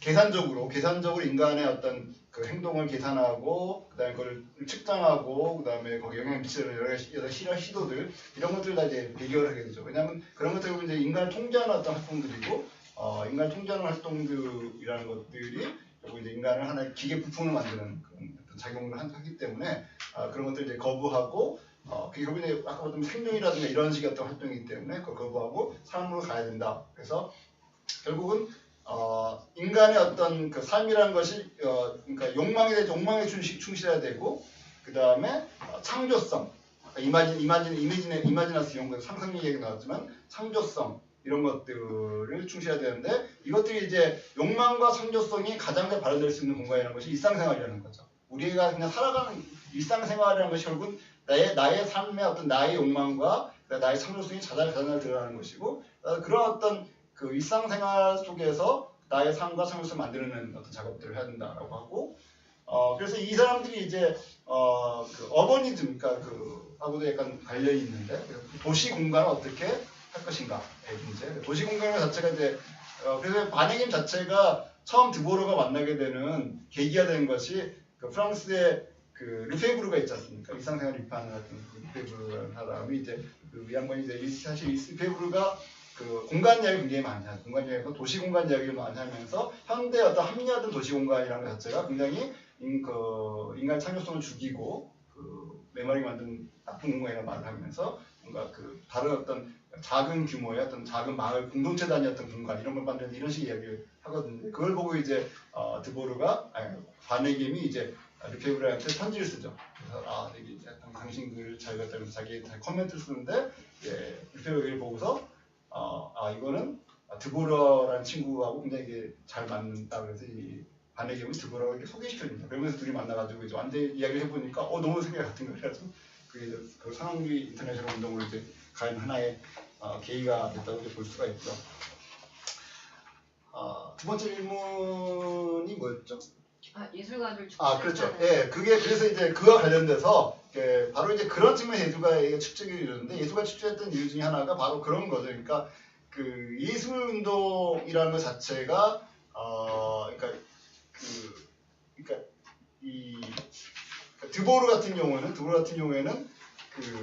그러니까 그 일상생활이라는 것 자체를 완전히 변형시키고 싶어 했는데 일상생활의 어떤 변혁이라는 것은 사회 전체적인 사회 전체적인 어떤 차원에서 혁명과 가치가 연되는 것이지 예술적인 차원에서의 어떤 새로운 형태의 예술, 창조적인 예술 이런 걸로는 일상생활, 삶 자체를 변화시킬 수 없다라고 주장을 한 거죠. 그렇기 때문에 예술운동에 국한돼서는 안 되고 전체 사회운동을 가야 된다고 주장을 했는데 이 과정에서 이제 그 당시 상하주의 인터내셔널 분파내에서 그 예술운동 분파들이 있었어요. 예술가들이 있었고 예술운동 분파라고는 예술가들이 있었고 이 예술가들은 자기가 예술가니까 기본적으로 자기 활동에서 이야기를 계속 하는 거잖아요. 그러니까 내 어떤 예술운동, 내가 하는 내 작품을 어떤 식으로 혁신적인 예술을 만들 것인가, 창조적인 예술을 만들 것인가 이런 식의 어떤 논의를 할 뿐 이걸 사회적으로 이렇게 확산시켜 사회 전체 이야기를 하지 않게 되니까 그런 상황에서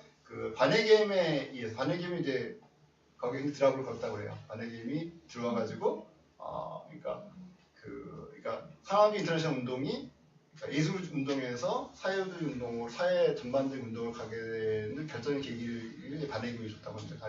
바네김 자체가 원래 벨기에 있을 때부터 사회 운동가였고 혁명 운동을 했던 혁명가였고 그래서 이제 드보를 만나면서 드보는 그전까지는 이제 예술운동을 해왔기 때문에 있었는데 드보를 만나면서 이 운동 자체는 이런 식으로 예술운동을 북한에게 하면 안 된다. 사회적 운동으로 가야 된다라고 이제 주장하게 되고 이 과정에서 이 드보르가 이제 동의하고 이러면서 이제 그 격렬한 논쟁 끝에 그 예술가들을 이제 그러면 너희들은 나가라.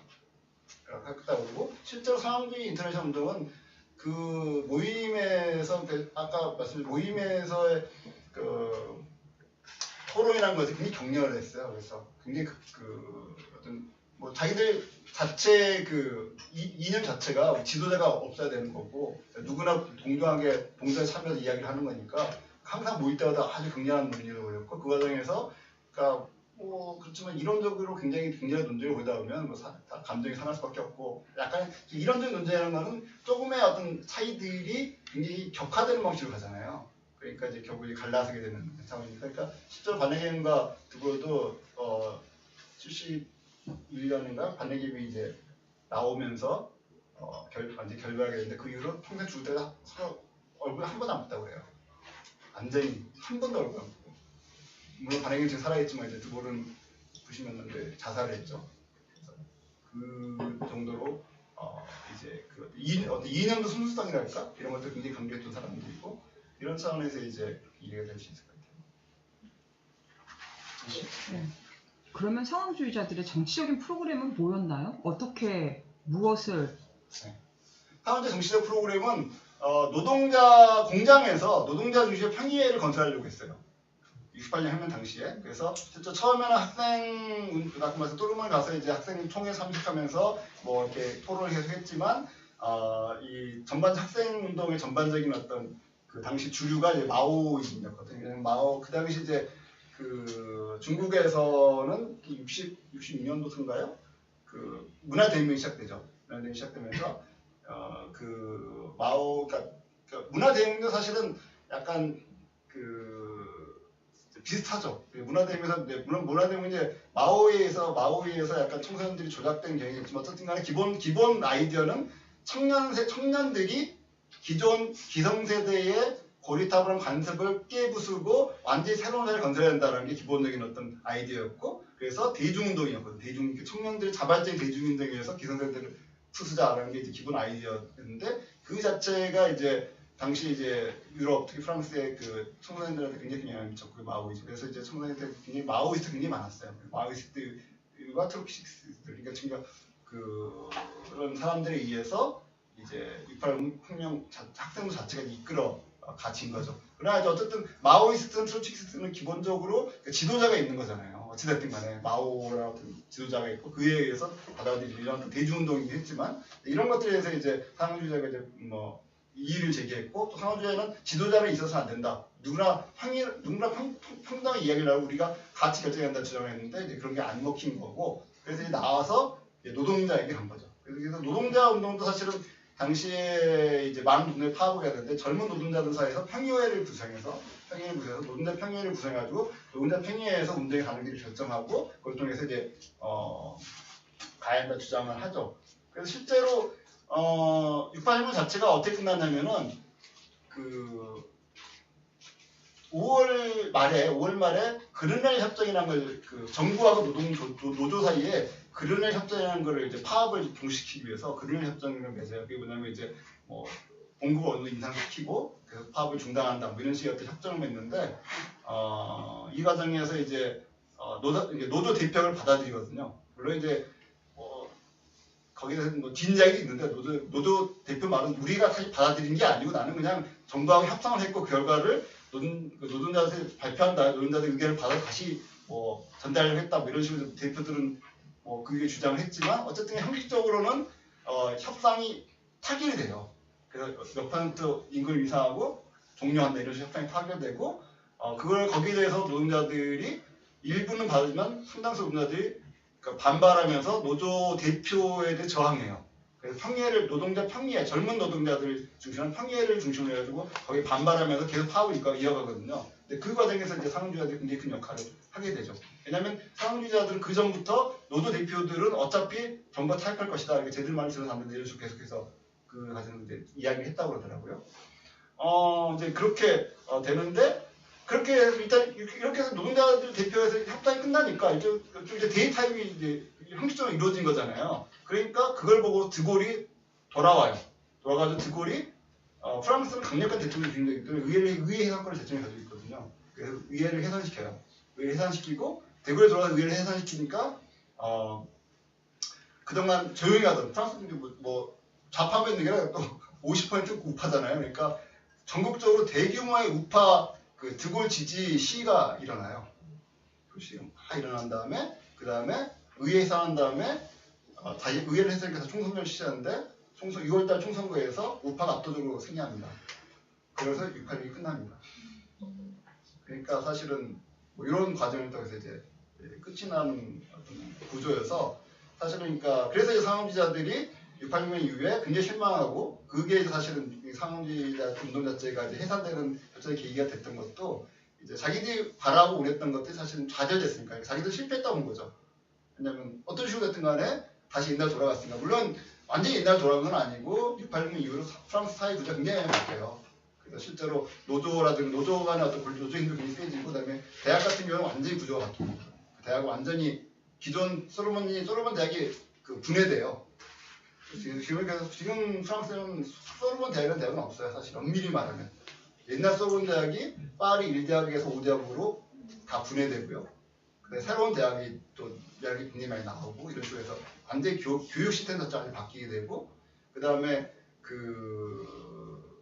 어떤 그 사회적인 성 의식이랄까 성 관념이라는 것도 굉장히 변해가 굉장히 자유로워지고 그래서 실제로 68년 이후로 굉장히 프랑스 사회 전체적인 어떤 문화적인 분위기라든가 사람들의 의식 어떤 이라든가 이런 것들이 굉장히 변해서 큰 변화가 있긴 하지만 그러나 어쨌든 간에 결국은 뭐 사회가 변한 건 아니에요. 사회가 완전히 뭐 혁명적으로 그러니까 상호주의하고 했던 방식으로 정말 모든 사람들이 삶을 즐기는 걸로 변화되지 않았잖아요.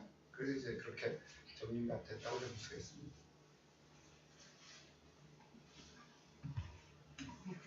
자유롭게 질문해 주시면 되겠습니다.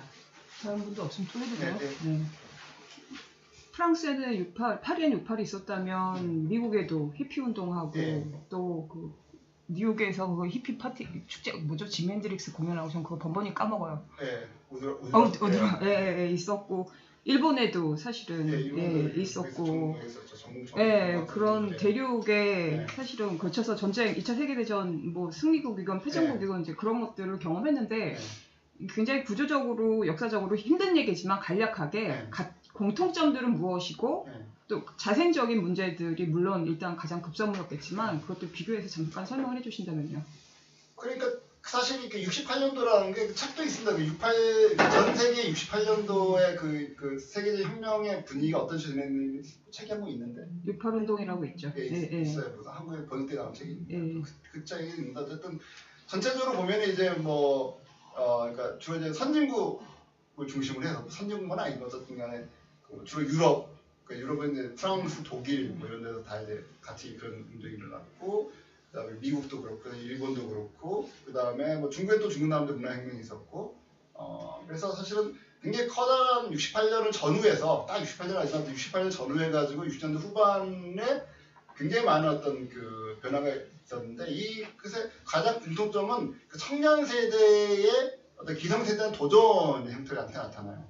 청년 세대 기성세대 도전의 형태가 나타나고 이것이 그러니까 2차 세계대전 이후에 제가 보기 2차 세계대전 이후에 경제적 풍요 속에 자란 세대들이 기존의 2차 세계대전 이전 구질서에 있는 기성세대와의 세대 간의 갈등의 양상이 굉장히 컸고요.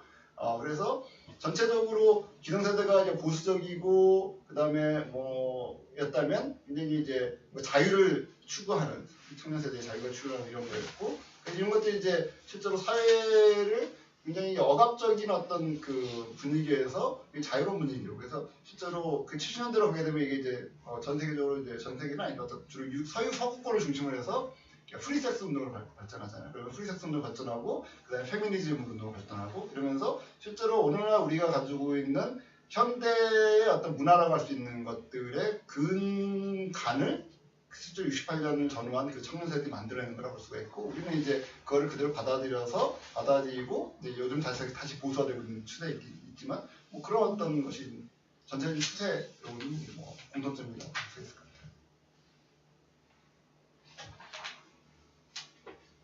네, 말씀하세요. 네. 저 얼마 전에 1민미술관을 가봤는데 네. 2층에 이제 주영일 쌤이 이제 책자 하나에서 이제 공동체와 관련된 어떤 전시물이 좀 있더라고요. 네. 그래서 이제 또 이제 그 보고 나서 이제 아까 르페브레 얘기 잠깐 하셨지만은 그 최근에 이제 한국에서 뭐 마을이라든가 뭐 공동체라든가 그런 단위의 얘기들을 많이 하는데 네. 그것이 이제 실은 논의하는 것들이 아까 뭐 언급하셨다시피 일상생활이라든가 우리가 지금 현실에 또 활동할 수 있는 추위에서의 변화를 좀 모색을 하는 거거든요. 네. 그거랑 상황주의자들의 어떤 논의라든가 그런 거에 좀 관련해서 좀 약간 설명을 좀 저는 그게 쌤이 그 전시물 배치한 거 어떤 데 궁금했었거든요. 그게 2층에 상황주의라는 거와 공동체는 어떻게 매치? 제가 제시를 배치했나? 아 거기에 있었어요. 제 쌤 책이. 그래서 제가 내 책이 있었다고요? 그런 어떻게 매칭을 시켜야 되지 하면서 이제 그건 저는 모르는 거고요. 예, 저는 저 처음 듣는 얘기라서 어쩐지 잘 모르겠는데 어쨌든 그 현재 이제 전체적으로 현재 사회가 신자유주의 사회이기 때문에 신자유주의 사회에 대한 어떤 다양한 이제 국지적인 저항들이 이제 일어나고 있는 상황이 있고요. 이 국지적인 저항들이 이제 과거에는 사실은 그러니까 이게 한 60년대 사실 60년대 그 6.86년 시대까지만 하더라도 60년대까지만 하더라도 이게 자본주의에 대한 어떤 전반적인 전복이랄까 이런 것들을 사실 학생들이 꿈을 꿨고 그런 것들 기본으로 사회주의적인 어떤 막스주의 베이스를 두고 있었던 거죠. 그래서 상황주의자들은 뭐 전이 당이라든가 이런 것들을 부정했지만 그러나 실제 대다수의 그 청년 학생들 좌파들은 또 전이당 이런 것들을 생각했거든요. 그래서 만들어서 뭔가 이렇게 운동을 해서 이거를 뒤집어 전복시키고 뭔가 새로운 사회를 가야 된다 이런 것들이 이제 이렇게 가는 분위기였는데 근데 이게 이제 그 80년대에 그러니까 70년대에 그 중국에서의 문화대혁명에 대한 어떤 그 실패 그 실패 상황들이 이제 알려지면서 그 서유럽권에서 중국의 사회주의에 대한 엄청난 마오이주의에 대한 엄청난 환멸이 발생을 해요. 거기서 일단 굉장히 많은 사람들이 이제 사회주의를 떠나게 되고요.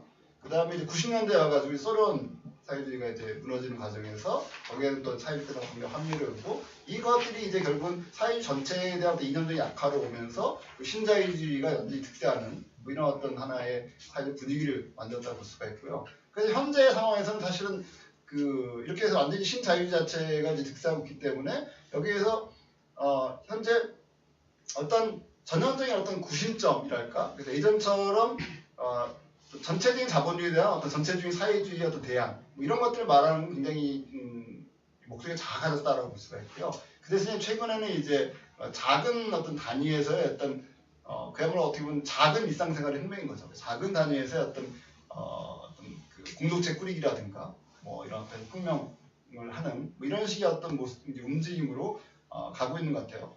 그래서 그것들이 상황주의하고 사실은 밀접하게 연관되어 있지는 않지만 또 어떻게 보면 또 사실 상황주의하고는 약간 또 반대로 가고 있는 거라 볼 수도 있어요. 상황주의는 어떤 자본주의 시스템에 대한 전면적인 어떤 거부라든가 관료제에 대한 전면적인 거부, 전면적인 어떤 일상생활 혁명 이런 것들을 이제 추구했던 건데 지금 사실 전면적인 거부라기보다는 일정 부분 받아들이면서 그 안에서 그 틀 안에서 우리가 어떻게 하면 좀 더 나은 사회를 만들 수 있을 것인가 형태로 가고 있기 때문에 사실 뭐 상황주의자들 입장에서 보면은 그다지 이렇게 뭐 반길 건 아니라고 할 수 있을 거예요.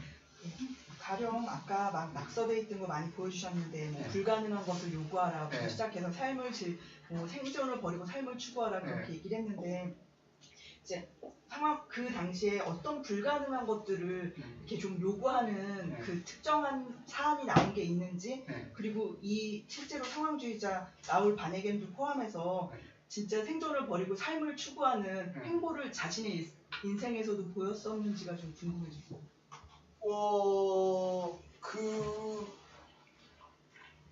일단은 뭐 불가능한 것을 이제 요구하라 뭐 이런 것들이 일종의 슬로건이었고요. 근데 사실은 그 당시 젊은 세대에 있어서는 거의 모든 게 불가능한 걸로 비춰졌겠죠. 왜냐하면 예를 들어 뭐 아까 단적으로 기숙사 문제만 하더라도 그것들 이제 자기들은 뭔가 자유롭게 만나고 싶은데 거기에서 이제 학칙에 의해서 거부한다든가 뭐 이런 여러 가지 움직임이 있었기 때문에 그런 것들 자체, 그러니까 기성세대에 의한 어떤 그 규율들, 규칙들 이런 것들이 다 이제 자기들의 행동을 막는 어떤 불가능을 받아들였겠죠. 그런 것들에서 끊임없이 뭔가 이제 요구하는 움직임이 있었고요. 그 다음에 그 바네김이라든가 드보르 같은 사람들은 사실 상황주의자들의 어떤 비판이 있을 수 있는 것들이 이분들이 이제 기본적으로는 원칙적으로 이론과 실천을 항상 같이 한다고 주장을 했지만 사실 상황주의 자체가 굴려가는 모습 자체는 이론가들 중심으로 굴러갔거든요.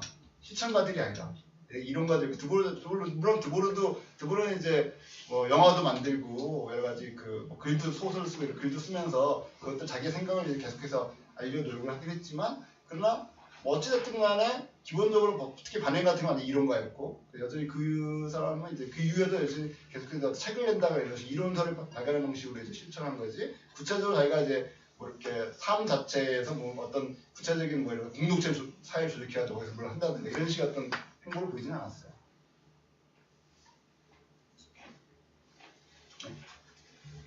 네, 저 그러니까 상황주의 인터내셔널에서 중국과 소련에 대해서 국가자본주의로 이렇게 인식하고 전신을 보냈다고 말씀하셨는데, 그러니까 거기서 볼 때 지금 상황주의자들이 자본주의라는 것을 문제 삼을 때 그게 인간의 소외라든가 강제된 노동 같은 걸로 본 것 같은데, 사실 그러니까 막스가 말한 자본주의라는 것은 그 생산 과정에서 어떤 관계를 맺고 있느냐 혹은 이제 사적 소유, 그러니까 생산 수단의 사적 소유가 있느냐 이것을 얘기하는 것인데 이건 많이 차이가 있다라고 좀 보이거든요. 상황주의자들이 인식한 자본주의라는 것이 막스의 것과 차이가 있다라고 생각이 드는데 이 상황주의자들이 그런 자본주의라는 걸 어떻게 인식을 했는지 그걸 좀 듣고 싶습니다. 막스하고 큰 차이는 없습니다. 차이가 있다기보다는 그러니까 막스는 이제 자본주의를 이렇게 원리를 과학적으로 설명하는 과정에서 이제 그 사적소유권이라든가 또 그 잉여 자본이라든가 뭐 이런 식의 어떤 이야기를 이제 나온 거고요. 그러나 막스도 결국은 자본주의의 그런 여러 가지 그 내적인 모순 때문에 이제 그 모습을 극복하고 가야 될 어떤 사회의 모습을 이야기할 때, 그래서 공산당 선언이라든가 이런 데서 이야기할 때 그 내용들은 사실은 상황주의가 그 바라는 그런 어떤 일상생활의 혁명이 이루어진 사회의 모습과 큰 차이가 없어요. 그래서 사실 상황주의자들은 그러니까 그 막스처럼 자본주의를 과학적으로 설명을 했다기보다는 현대 자본주의의 어떤 그 결과물들을 이제 비판하고 그 결과물들 비판을 토대로 해가지고 그런 어떤 자본주의의 결과물이 없는 사회로 가는 걸 요구를 주장했던 거죠. 그러니까 그런 관점에 봤을 때 상황주의자들이 봤을 때 소련이라든가 중국 같은 경우에는 그러니까 사회주의 국가이긴 했지만 그것이 완벽한 형태의 사회주의 국가로 간 것이 아니라 사실은 그러니까 사적 소유권을 소련이나 중국에서는 폐지를 하긴 했지만 그 사적 소유권이 그렇다고 해서 완전히 없어지고 모든 사람이 평등한 어떤 사회로 갔다기보다는 그 사적 소유권 대신에 국가라는 어떤 관료제가 사적 소유권 자리를 차지하고 그 사람들의 일상적인 삶을 지배하는 그런 어떤 변형된 형태의 어떤 국가 시스템을 본 거죠. 그런 점에서 이제 비판을 한 거라고 볼 수 있고 또 그런 비판은 상황주의자들만 비판이라기보다는 그 이외에 뭐 많은 어떤 다른 그 막시스트라든가 이런 사람들이 그분들이 소리라든가 이런 관료제를 비판하면서 했던 많은 비판들 중에 하나이기도 했습니다.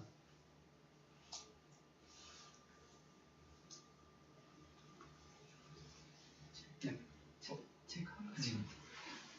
왜 하필 이 나라에서 이 시기에 68 혁명과 상황주의를 다시 재번역을 하겠다고 생각을 하셨는지가 궁금해서요. 제가 재번역했다고 생각한 건 아니고요. 갈부리 출판사에서 한다고 다시 왜 그게 들어왔을까에 대한 생각을 하시는 거고요. 일단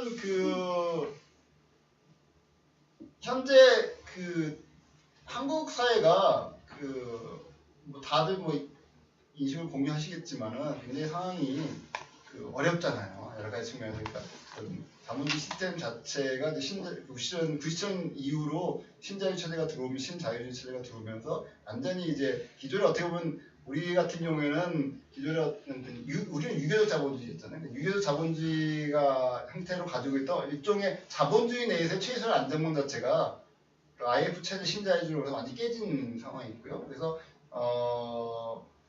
이제 그것 때문에 자본주의의 어떤 모순들을 이제 완전히 이제 어떤 안전망 없이 이제 우리가 그냥 몸으로 완전히 받아들이는 그런 상황이 처해 있고, 그것들이 뭐 비정규직이라든가 또 청년 세대 실업 문제라든가 이런 걸로 이제 현실화되고 있는 상황이 있는 것 같아요.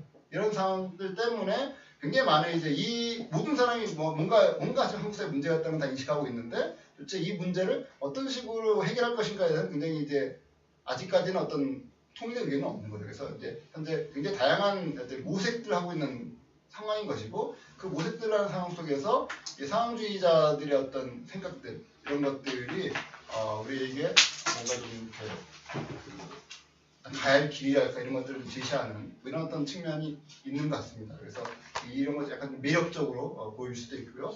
또 실제로 우리가 그동안 2000년대에 와서 경험했던 그 많은 광장 문화들, 2008년 촛불 시작해서 뭐 작년 촛불 시기 이르기까지 수많은 광장 문화들이 있었고, 이런 것들이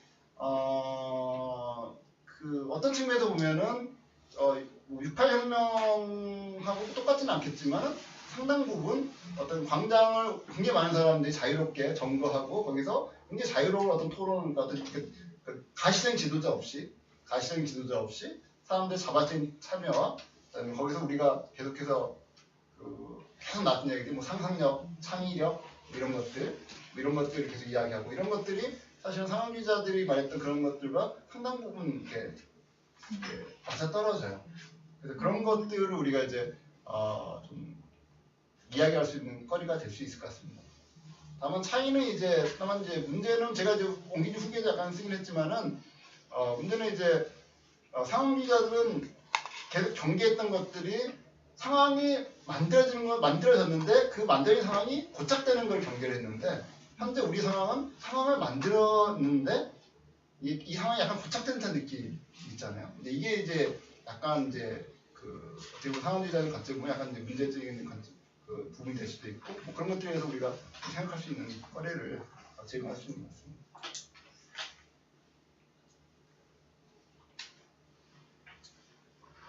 저는 이 68혁명이 이제 아까 서구가 충분히 호황을 누리고 발전했던 선진국이라는 단어를 쓰고 싶진 않지만 이렇게 위주로 이루어졌는데, 그때 동시대에는 이제 냉전 때문에 이제 베트남도 그렇고 알제리도 그렇고 한국도 이제 그 냉전의 어떤 식민 이후의 냉전의 엄청난 빨리 사냥을 통한 독재, 그리고 그 전쟁에 대한 수습 이런 것, 그 독일에서도 68혁명이 있었지만 이제 그 메카시즘이 워낙 있어서 프랑스하고 굉장히 상황이 다르고 또 막 목숨이 오가는 더 긴박한 상황이었을 것 같은데, 그러니까 이 서구 사회 말고 안서구 사회, 그래서 아시아나 중동에서 일어났던 실제로 이제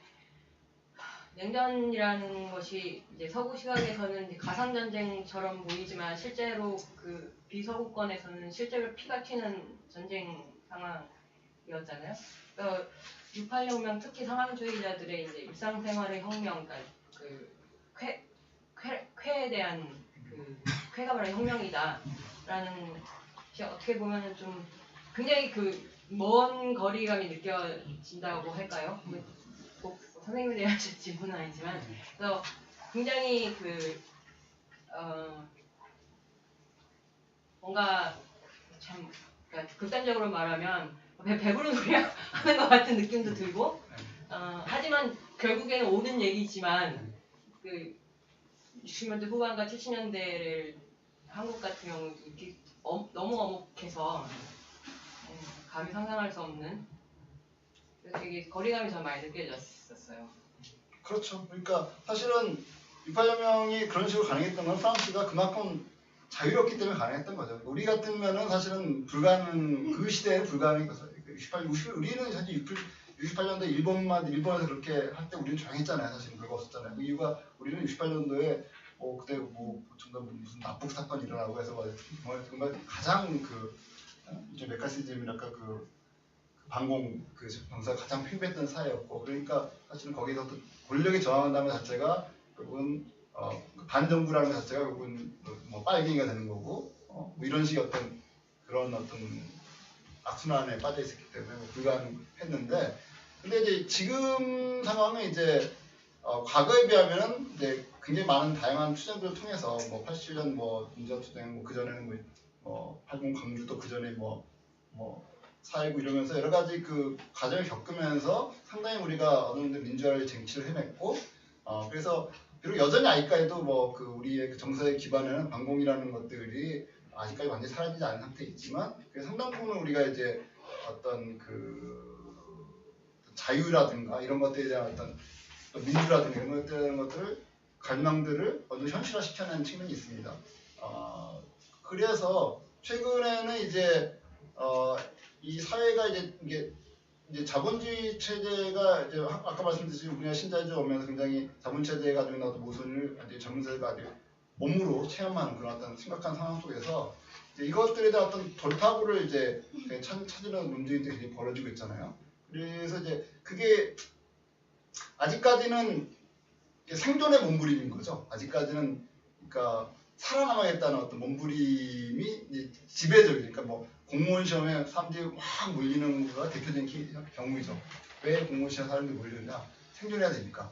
그게 가장 생존의 지름길처럼 인식이 되니까 공무원 시험에 몰리고, 의대에 가려고 하고, 뭐 이런 것들이 이제 가장 대표적이긴 하지만, 그러나 한편에서는 그런 것 자체에 대해서 약간 근본적으로 이제 다시 회의하고 근본적으로 다시 뭔가 잘 접근하는 그런 시도들도 나오고 있는 것 같아요. 한편에서는. 그게 아직 후시긴 하지만. 그래서 제 생각에는 뭐 그 출판 서평에도 약간 출판사에서 서평 관련해서 수사라고 해서 약간 썼는데, 거기서 이제 욜로를 이제 언급을 했는데, 욜로.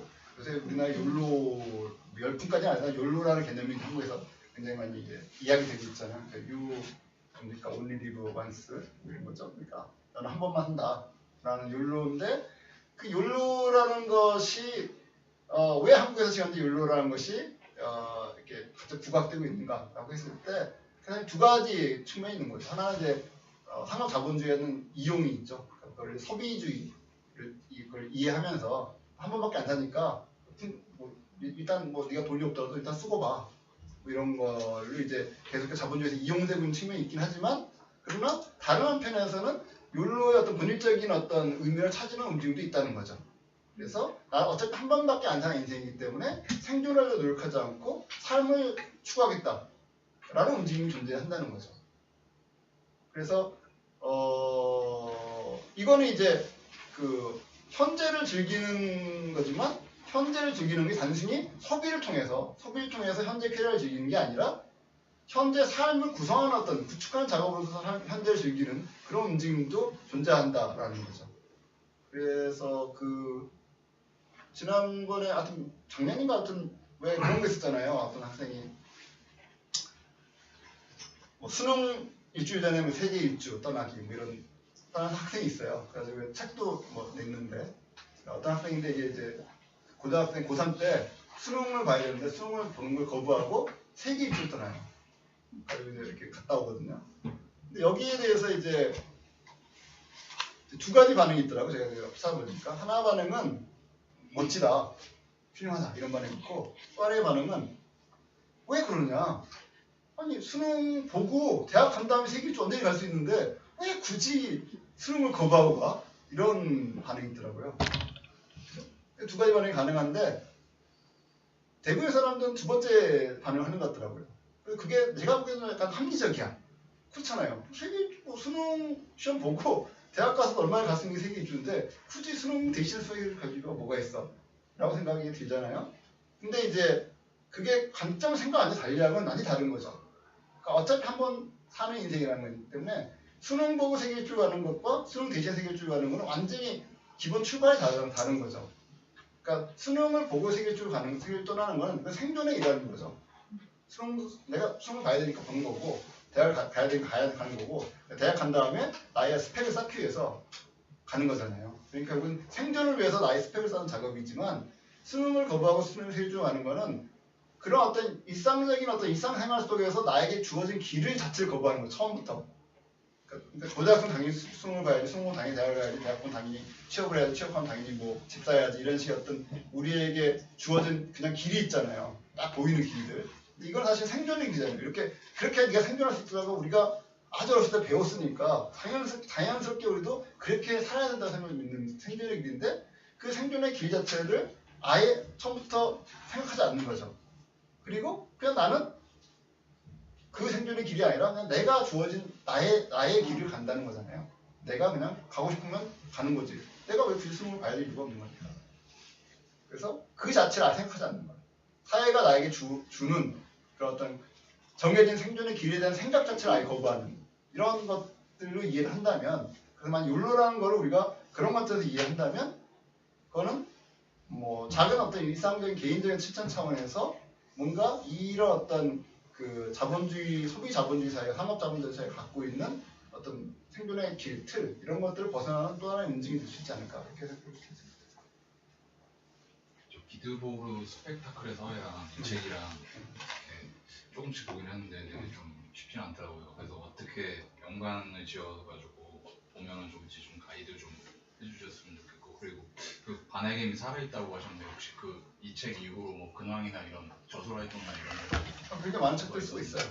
이 책 이후로도 계속해서 벨기에에서 지금 활동 살아 계시는데 뭐 계속해서 뭐 관련된 뭐 기본적인 아이디어는 크게 변하지 않고요. 자기 아이디어 이제 유지하면서 여러 가지 그러니까 현 자본주의 시스템 속에서 그러니까 기본적으로 이제 그 추구하는 바는 자주 관리, 오토제스팅이라고 하는 평형적인 생각들. 그래서 어떤 위로부터 어떤 지시를 받아서 활동하는 것이 아니라 내 스스로 내 삶을 조직하고 내 스스로 우리가 같이 이야기 나누고 하는 뭐 이런 식의 어떤 것들을 소비주의를 배격하는 뭐 이런 식의 내용들 가진 책들을 저술 활동 계속 하고 있습니다. 그리고 드보르와 반해겜 스타일이 굉장히 달라서 드보르는 약간 예술 그래서 드보르의 스펙트클 사회는 사실 약간 약간 시 같아요. 이렇게 굉장히 상징적인 글들로 돼 있고 짧은 문장과 상징적인 어떤 단어들이 이렇게 구성돼 있어가지고 돼 있고 반해겜은 이론책이죠. 그러니까 산문이죠, 산문. 그래서 굉장히 긴 복잡한 이렇게 길 글로 이렇게 돼 있어서 완전히 다른 성격이 다른 책이라고 볼 수가 있고 그래서 굳이 뭐 아주 극단적으로 얘기하면 그 드보르의 책이 상황주의자의 시라면 반해겜 책은 상황주의자의 산문이라고 이렇게 말을 할 수도 있을 것 같아요. 그래서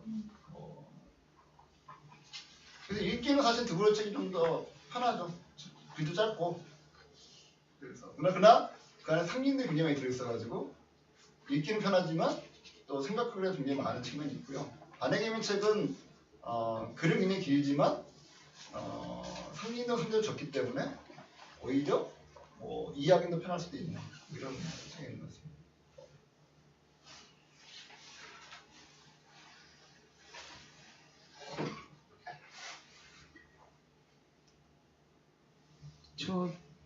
저분들이 얘기한 삶이 실존하고도 다른 거고요. 그러니까 삶을 조금 더 설명을 해주실 수 있으세요? 일상생활이라고 하는 말을 진짜 썼나요? 그렇죠.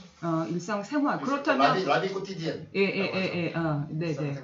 일상생활이라고 하는 것이 그러면 그때 살았던 사람들의 삶과 어떻게 다를 수 그러니까 저희가 모른다고 생각하신다면 과연 느낌상은 굉장히 수행적인 삶이고 자기가 자기의 어떤 실현을 위해서 자기의 모티브로 움직인다라고 하는 그런 느낌은 있는데 죄송합니다. 제가 책을 안 읽어서요.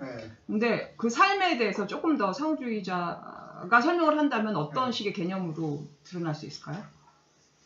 그러니까 그러니까 정해진 삶이 아닌 거죠. 그러니까 산다는 의미에서 누구나 다 살지만 굳이 그 생존과 삶을 그러니까 영어 이제 프로를 라비고 달라 스유비가 되는 거죠.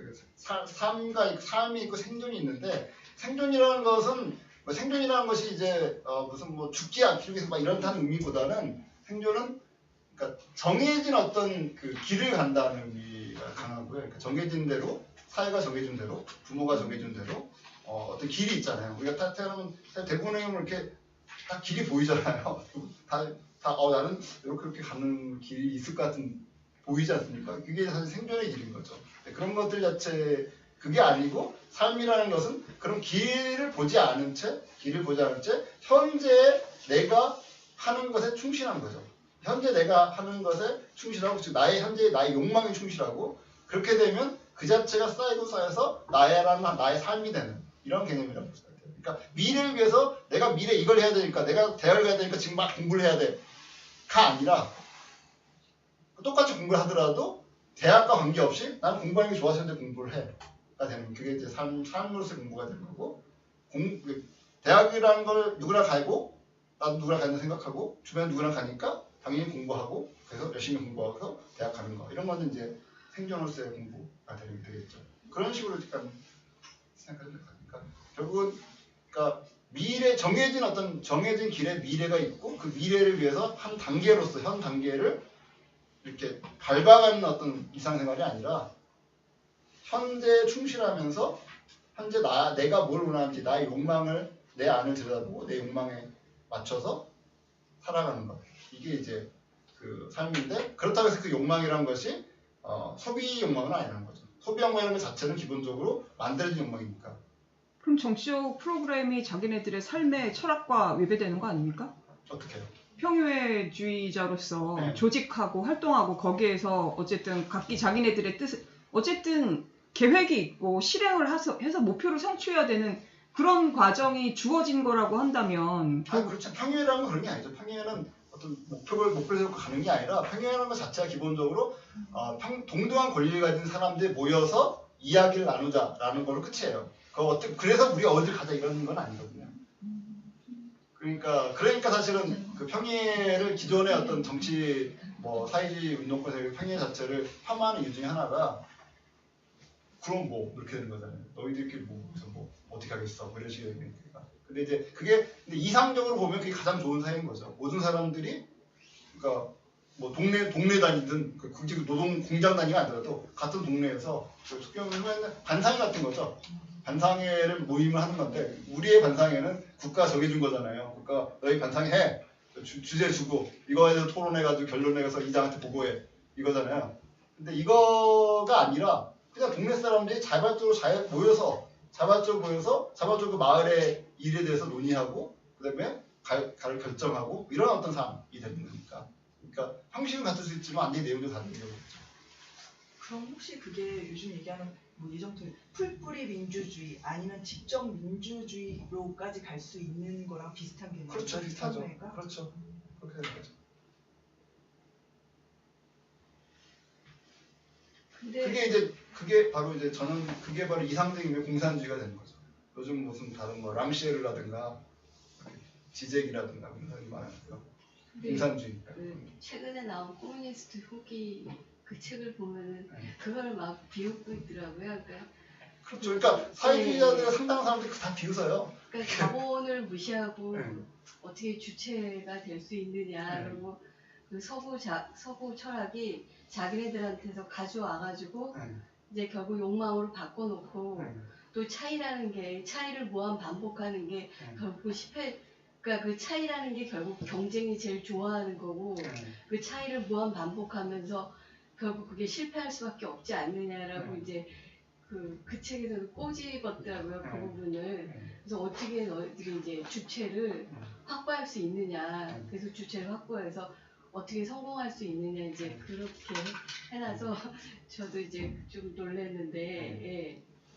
그래서 실제로 그런 평해주의에 대해서 굉장히 많은 같은 좌파 내에서 굉장히 많은 공격들이 있어요. 그 자체가 그냥 이상론이다라는 것들부터 시작해서 굉장히 많은 비판들이 있습니다. 근데 이제 그게 이상론일 수 있는데 그러나 또 그게 이상론이라는 것 자체가 사람들이 그걸 이상으로 생각하니까 이상이지만 만약 모든 사람이 정말 그걸 원하고 실천을 노력한다면 이상이 아닐 수도 있는 거 아니겠어요? 그런 차원에서 상업주의자가 약간 어떤 현실주의자가 되라 불가능한 것을 그러니까 사실은 그게 불가능한 거죠. 평행화대를 구성해서 모든 사람들이 이렇게 자유롭게 한다는 게 어떻게 보면 불가능한 거지만 그러나 그게 가장 현실적인 것이 될 수도 있다라는 그런 이해할 수 있겠죠. 토론이 뜨거워졌는데 약속한 시간을 우리 자유롭게 무시하고 접할까요? 오늘 일상생활의 혁명, 라울 바네기를 책을 갖고 번역자 김영 선생님이 강의를 주셨는데요. 50년 전 책이지만 아직도 꿈 같네요, 우리에게는. 옛날 부닥다리가 아니라 아직도 봐야 할. 특별히 코멘트가 없으면은 이것으로 오늘 라울 바네기는 일상의 혁명 강연을 마치도록 하겠습니다. 주영일 선생님에게 감사 박수 한번 부탁드립니다.